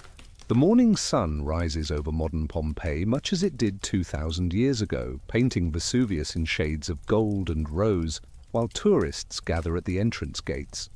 4 million visitors annually walk these ancient streets, their footsteps gradually eroding stones that survived volcanic burial but may not survive human curiosity. Each photograph taken, each wall touched, each tessera loosened by curious fingers represents an infinitesimal degradation that accumulates into measurable destruction. The paradox of preservation through tourism threatens to destroy what people come to see. The weight of millions of feet has polished ancient pavements to dangerous smoothness, requiring installation of modern walkways that alter the authentic experience while protecting both visitors and archaeology. The breath of countless visitors introduces moisture that encourages biological growth on frescoes that remained pristine under volcanic seal. Body heat raises temperatures in enclosed spaces, causing expansion and contraction cycles that fragment wall paintings. Even the act of looking, when multiplied by millions, becomes a conservation challenge as camera flashes cumulatively fade pigments despite regulations prohibiting photography. Conservation specialists wage constant battle against entropy accelerated by exposure and visitation. Each morning, teams assess overnight damage from rain, wind, temperature fluctuations, and occasional vandalism. Cracks must be documented, monitored, and sometimes injected with consolidants that stabilize without altering appearance. Biological growth requires careful removal without damaging underlying surfaces. Every intervention must balance immediate preservation needs against long-term conservation ethics that prioritize minimal intervention. The House of the Vetii, closed for over a decade for restoration, exemplifies both conservation achievements and challenges.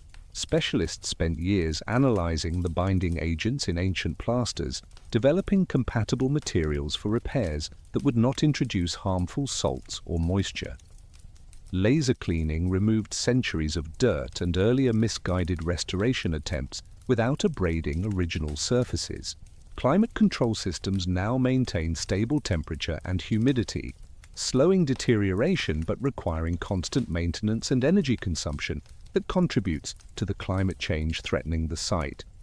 Modern Ercolano, built above buried Herculaneum, demonstrates how contemporary urban pressure compounds archaeological challenges. Apartment buildings rise above unexcavated areas, their foundations potentially damaging underlying remains, while their plumbing introduces water that infiltrates volcanic deposits. Illegal construction has sometimes broken through into ancient structures, destroying irreplaceable evidence while creating precedents that encourage further encroachment. The needs of living communities compete with archaeological preservation, forcing compromises that satisfy neither residents nor conservationists. The Great Pompeii project, initiated after a series of collapses in 2010, highlighted critical conservation failures, represented the largest archaeological conservation intervention ever attempted. European Union funding of €105 million supported work on 65 structures, employing hundreds of specialists using cutting-edge technology. Ground-penetrating radar mapped subsurface water flow. Thermal imaging identified structural weaknesses invisible to naked eyes, and satellite monitoring detected millimeter-scale ground movements that might presage collapse. Yet even this massive intervention addressed only the most critical problems in the excavated areas, which represent merely 2/3 of the ancient city. The unexcavated third remains relatively safe under its volcanic blanket, raising ethical questions about whether future excavation can be justified given current inability to preserve what has already been exposed. Some argue for an excavation moratorium until conservation technology improves, while others contend that careful, limited excavation using modern techniques can answer research questions while minimizing exposure. Recent discoveries in previously excavated areas have demonstrated how much information earlier archaeologists missed or ignored. The Regio 5 excavations uncovered an intact lararium with a painting of a peacock, snakes, and a wild boar, its colors vivid as the day they were painted. A thermopolium emerged with frescoes of a nymph riding a seahorse and images of the food sold there, including what appears to be an ancient predecessor of pizza. These discoveries in areas thought to be fully explored suggest that Pompeii still holds countless secrets even in its excavated sections. Digital technology has revolutionized both research and presentation of Pompeii, creating virtual preservation that may outlast physical remains. Laser scanning produces millimeter-accurate 3D models that document current conditions while enabling virtual reconstruction of damaged or destroyed elements. Multispectral imaging reveals faded inscriptions and paintings invisible to human eyes, recovering information thought permanently lost. These digital surrogates serve multiple purposes, supporting research, enabling virtual tourism that reduces physical visitation pressure, and preserving a record for future generations should the original site deteriorate beyond recognition. The Swedish Pompeii project exemplifies modern archaeological approaches that extract maximum information with minimal excavation. Using non-invasive techniques including ground-penetrating radar and electrical resistance tomography, researchers have mapped entire city blocks without removing a single stone. When excavation does occur, every grain of soil is sieved, flotation recovers seeds and tiny artifacts, and 3D photogrammetry documents each stage. This meticulous approach, impossibly slow by earlier standards, recognizes that destroying archaeological context to reach artifacts defeats the purpose of archaeological investigation. Virtual reality reconstructions now allow visitors to experience Pompeii as its inhabitants knew it, with buildings intact, frescoes bright, and streets filled with Roman avatars. These digital resurrections, based on archaeological evidence but requiring interpretive decisions about uncertain details, raise questions about authenticity and authority. Who decides how to reconstruct missing elements, what activities to depict, which social narratives to emphasize? The apparent objectivity of computer graphics masks subjective choices that shape public understanding of the past. Climate change poses existential threats to Pompeii that no amount of traditional conservation can address. Extreme weather events have become more frequent and severe, with torrential rains causing flash floods that erode structures and wash away archaeological deposits. The October 2011 collapse of the House of Gladiators followed days of heavy rain that saturated and destabilized ancient masonry. Winter temperatures now fluctuate more dramatically, causing freeze-thaw cycles that shatter stone and fragment mortar. Summer heat waves exceed anything the site experienced during its first 2 millennia, accelerating chemical reactions that degrade materials. Rising groundwater levels, linked to changing precipitation patterns and sea level rise, threaten foundations that have remained stable since antiquity. Salt crystallization from evaporating groundwater creates pressure within porous volcanic stone, causing it to crumble from within. Biological colonization accelerated by warmer, wetter conditions sees lichens, mosses, and higher plants taking root in ancient masonry, their roots prying apart stones while their metabolism produces acids that dissolve mortar. The modern city of Pompeii, distinct from the archaeological site, has grown exponentially since World War II, creating an urban sprawl that complicates site management.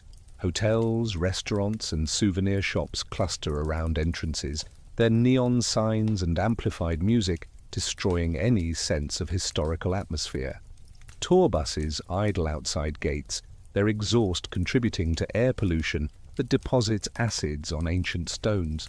The economic benefits of tourism, essential to local communities, conflict with preservation needs that would limit access and development. 3 million people now live within the potential destruction zone of Vesuvius, making it the most dangerous volcano in Europe. Modern Naples spreads up the volcano's slopes, its suburbs occupying areas that would be obliterated by pyroclastic flows identical to those that destroyed Pompeii. Emergency evacuation plans exist on paper but have never been tested at scale, and many residents refuse to contemplate leaving homes and businesses built in defiance of volcanic reality. The lesson of Pompeii, that Vesuvius destroys civilizations, has been forgotten by those living in its shadow. Volcanologists monitoring Vesuvius detect constant microseismic activity, indicating magma movement at depth. The volcano has erupted dozens of times since 79 CE, most recently in 1944 when Allied forces witnessed lava flows and ash falls that destroyed several villages. The current quiet period, the longest since detailed records began, might indicate either reduced activity or accumulation of pressure building toward a major eruption.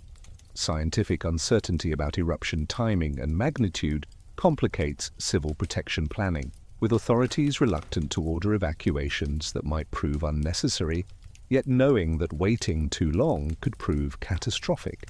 The parallels between ancient Pompeii and modern Naples extend beyond volcanic hazard. to include social inequality, political dysfunction, and environmental degradation. Illegal construction in hazard zones mirrors ancient encroachment on public spaces, while organized crime's influence on development decisions echoes ancient patron-client corruption. The failure to learn from historical precedent demonstrates human tendency to prioritize immediate concerns over long-term risks, a cognitive bias that catastrophic events temporarily overcome, but which reasserts itself as memories fade. Cultural impact of Pompeii extends far beyond archaeological significance, permeating Western art, literature, and popular imagination for 3 centuries. Edward Bulwer Lytton's 1834 novel The Last Days of Pompeii established narrative conventions still followed in disaster fiction, personalizing catastrophe through individual stories while using destruction as moral commentary. The novel's enormous popularity sparked Pompeii mania that saw volcanic destruction-themed entertainment from panoramas to pyrotechnic spectacles, transforming tragedy into consumable spectacle. Victorian painters found in Pompeii perfect subjects for combining archaeological accuracy with moral messaging and acceptable eroticism. Lawrence Alma Tadema's meticulously researched scenes of Roman life made ancient world visually accessible to audiences who could never visit actual sites. John William Godward and others of the Marble School used Pompeian settings for paintings that were simultaneously educational and escapist, their beautiful figures in accurate costumes embodying Victorian ideals projected onto classical past. Modern artists continue finding inspiration in Pompeii's preservation of the moment between life and death. The plaster casts particularly fascinate contemporary creators who see in them precedents for body casting and performance art. Roberto Rossellini's 1953 film Journey to Italy uses Pompeii as catalyst for marital crisis and reconciliation, the ancient bodies forcing modern characters to confront mortality and meaning. The site appears in countless films, novels, and artworks as symbol of civilization's fragility, time's passage, and death's inevitability. Video games now allow players to explore virtual Pompeii, fighting gladiators, solving mysteries, or simply wandering ancient streets. These interactive experiences, however historically inaccurate, may introduce more people to Roman history than traditional education ever could. The gamification of archaeology raises questions about edutainment's value versus its potential for trivializing human tragedy and scholarly research. Yet dismissing popular engagement ignores how each generation must discover the past through its own media. Literary responses to Pompeii have evolved from Victorian moralizing through modernist fragmentation to postmodern questioning of historical knowledge itself. Robert Harris's novel Pompeii uses the eruption as thriller backdrop, while exploring themes of environmental ignorance and technological hubris that resonate with climate change anxieties. Primo Levi's poem, The Girl of Pompeii, transforms a plaster cast into meditation on Holocaust victims, linking ancient and modern catastrophes through shared humanity revealed in death. Museums worldwide display Pompeian artifacts, spreading the site's influence while fragmenting its material culture across continents. The British Museum holds sculptures and mosaics acquired during 19th century excavations, their presence in London both preserving them and preventing their contextualized display at Pompeii. The Metropolitan Museum's Pompeian bedroom, reconstructed from fragments of multiple houses, creates an immersive experience impossible at the actual site, while fundamentally misrepresenting ancient spatial relationships. Digital humanities projects now attempt to virtually reunite dispersed collections, creating online databases that link objects to their excavation contexts and current locations. These initiatives democratize access to Pompeian material culture, while revealing how much information was lost through early excavation and dispersal practices. The possibility of digitally reconstructing Pompeii's entirety from fragments scattered worldwide offers hope for virtual preservation, even as physical site deteriorates. Educational programs at Pompeii range from scholarly field schools to tourist experiences of varying quality and accuracy. University students learn excavation techniques in areas designated for training, their inexperience acceptable because these zones have been previously disturbed. School children visit on day trips that might spark lifelong interest or reinforce stereotypes depending on guide quality and preparation. Virtual tourism, accelerated by pandemic travel restrictions, now allows global audiences to explore Pompeii through screens, democratizing access while reducing physical impact. The economic value of Pompeii to Italy has been calculated at billions of euros annually through direct tourism revenue and indirect cultural benefits. This commodification of catastrophe raises ethical questions about profiting from ancient tragedy while creating practical incentives for preservation. The tension between Pompeii as sacred site deserving reverence and tourist attraction requiring amenities remains unresolved, with each generation negotiating its own compromises between access and preservation. Scientific research at Pompeii continues producing discoveries that revise understanding of Roman life and volcanic catastrophe. Recent analysis of volcanic deposits suggests the eruption may have occurred in October rather than August, based on fresh pomegranates and heating braziers found in houses. Studies of pyroclastic flow dynamics using Pompeii data improve hazard assessment for modern communities near volcanoes worldwide. Every research project adds information while consuming irreplaceable evidence, forcing decisions about which questions justify destructive analysis. The invention of new analytical techniques regularly reveals information in materials excavated centuries ago, suggesting that current excavation destroys evidence that future technologies might interpret. This temporal paradox that studying the past compromises future understanding challenges archaeological ethics. Should materials remain unexcavated awaiting better techniques, or does each generation have the right to explore using available methods?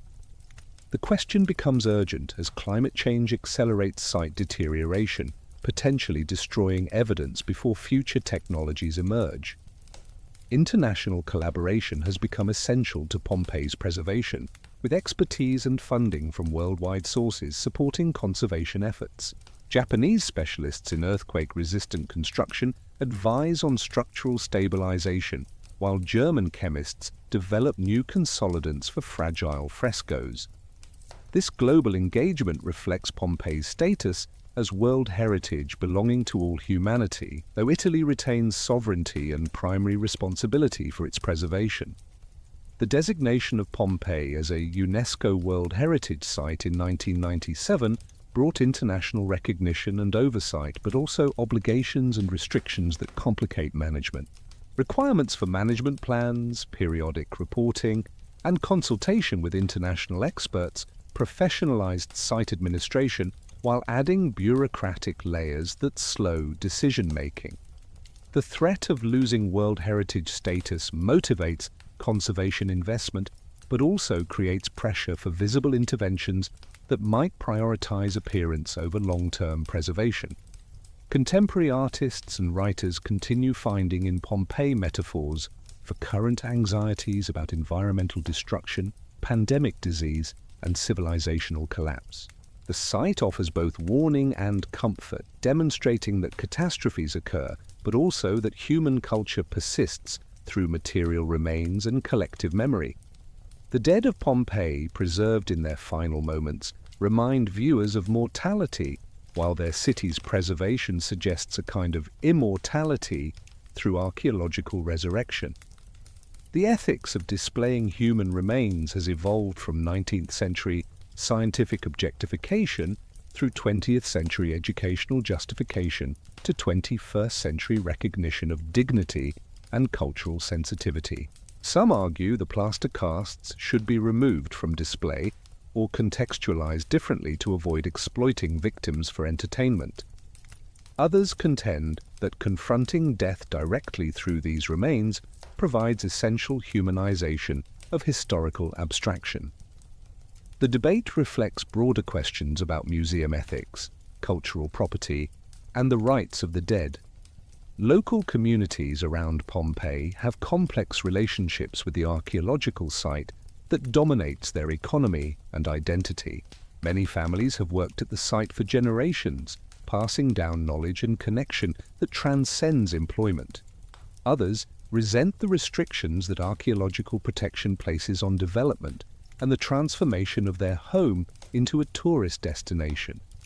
These tensions reflect global patterns where heritage sites simultaneously preserve culture and transform it through commodification. The future of Pompeii remains uncertain despite all preservation efforts and technological advances. Climate change, seismic activity, tourism pressure, and simple entropy guarantee continued degradation. The question is not whether Pompeii will survive indefinitely, but how long meaningful preservation can continue and what form that preservation should take. Should the site be enclosed under protective structures that alter its character? Should access be dramatically restricted to reduce wear? Should excavation cease entirely to preserve the unexcavated portions for future generations with better techniques? Virtual preservation may ultimately prove more durable than physical conservation, with digital Pompeii surviving when actual stones have crumbled. Yet something essential is lost in translation from physical to virtual, the presence and materiality that connect visitors viscerally to ancient lives. The texture of worn stone, the play of Mediterranean light on faded frescoes, the weight of volcanic ash in one's hand. These sensory experiences cannot be digitized. The authenticity of place, however degraded, carries meaning that no simulation can replicate. The lessons Pompeii teaches extend beyond historical facts about Roman life to fundamental insights about human nature and natural forces. The site demonstrates that prosperity provides no protection against natural disaster, that individual lives matter even across millennia, and that civilization's achievements are simultaneously monumental and fragile.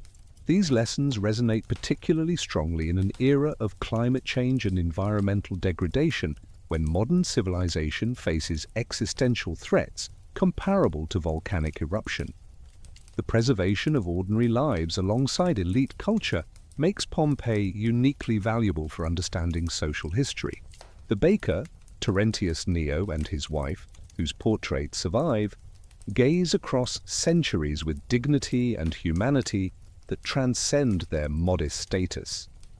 The foolery worker, who wrote, "I am amazed, wall, that you have not fallen in ruins," you, who support the tediousness of so many writers, speaks to modern experience of information overload. These voices of ordinary people preserved by catastrophe democratize history in ways that elite literary sources never could. As night falls over modern Pompeii and the last tourists depart, the ancient city returns to silence broken only by security guards' footsteps and the occasional cry of nightbirds. Moonlight illuminates streets where Romans once walked, casting shadows that might be ancient ghosts or modern imaginings. The site exists in liminal space between past and present, death and life, preservation and decay. Each dawn brings new visitors seeking connection with antiquity, while each sunset carries away infinitesimal portions of the physical past. The story of Pompeii ultimately transcends its specific historical circumstances to become universal human narrative about mortality, memory, and meaning. The city frozen in time reminds us that all human achievement is temporary, that nature's power dwarfs human ambition, and that what survives of us depends on accidents of preservation rather than intention. Yet Pompeii also demonstrates that human creativity, curiosity, and compassion persist across centuries, that ancient Romans worried about love and money and status just as we do, and that common humanity transcends cultural distance. The meditation on mortality that Pompeii provokes has inspired countless visitors to reassess their own lives and priorities. Standing where others died suddenly without warning or time for farewell forces confrontation with death's inevitability and life's preciousness. The site functions as massive memento mori, reminding visitors that their own lives will end, their civilizations will fall, and their achievements will crumble. Yet rather than inspiring nihilism, this recognition often produces appreciation for present moment and determination to live meaningfully despite mortality.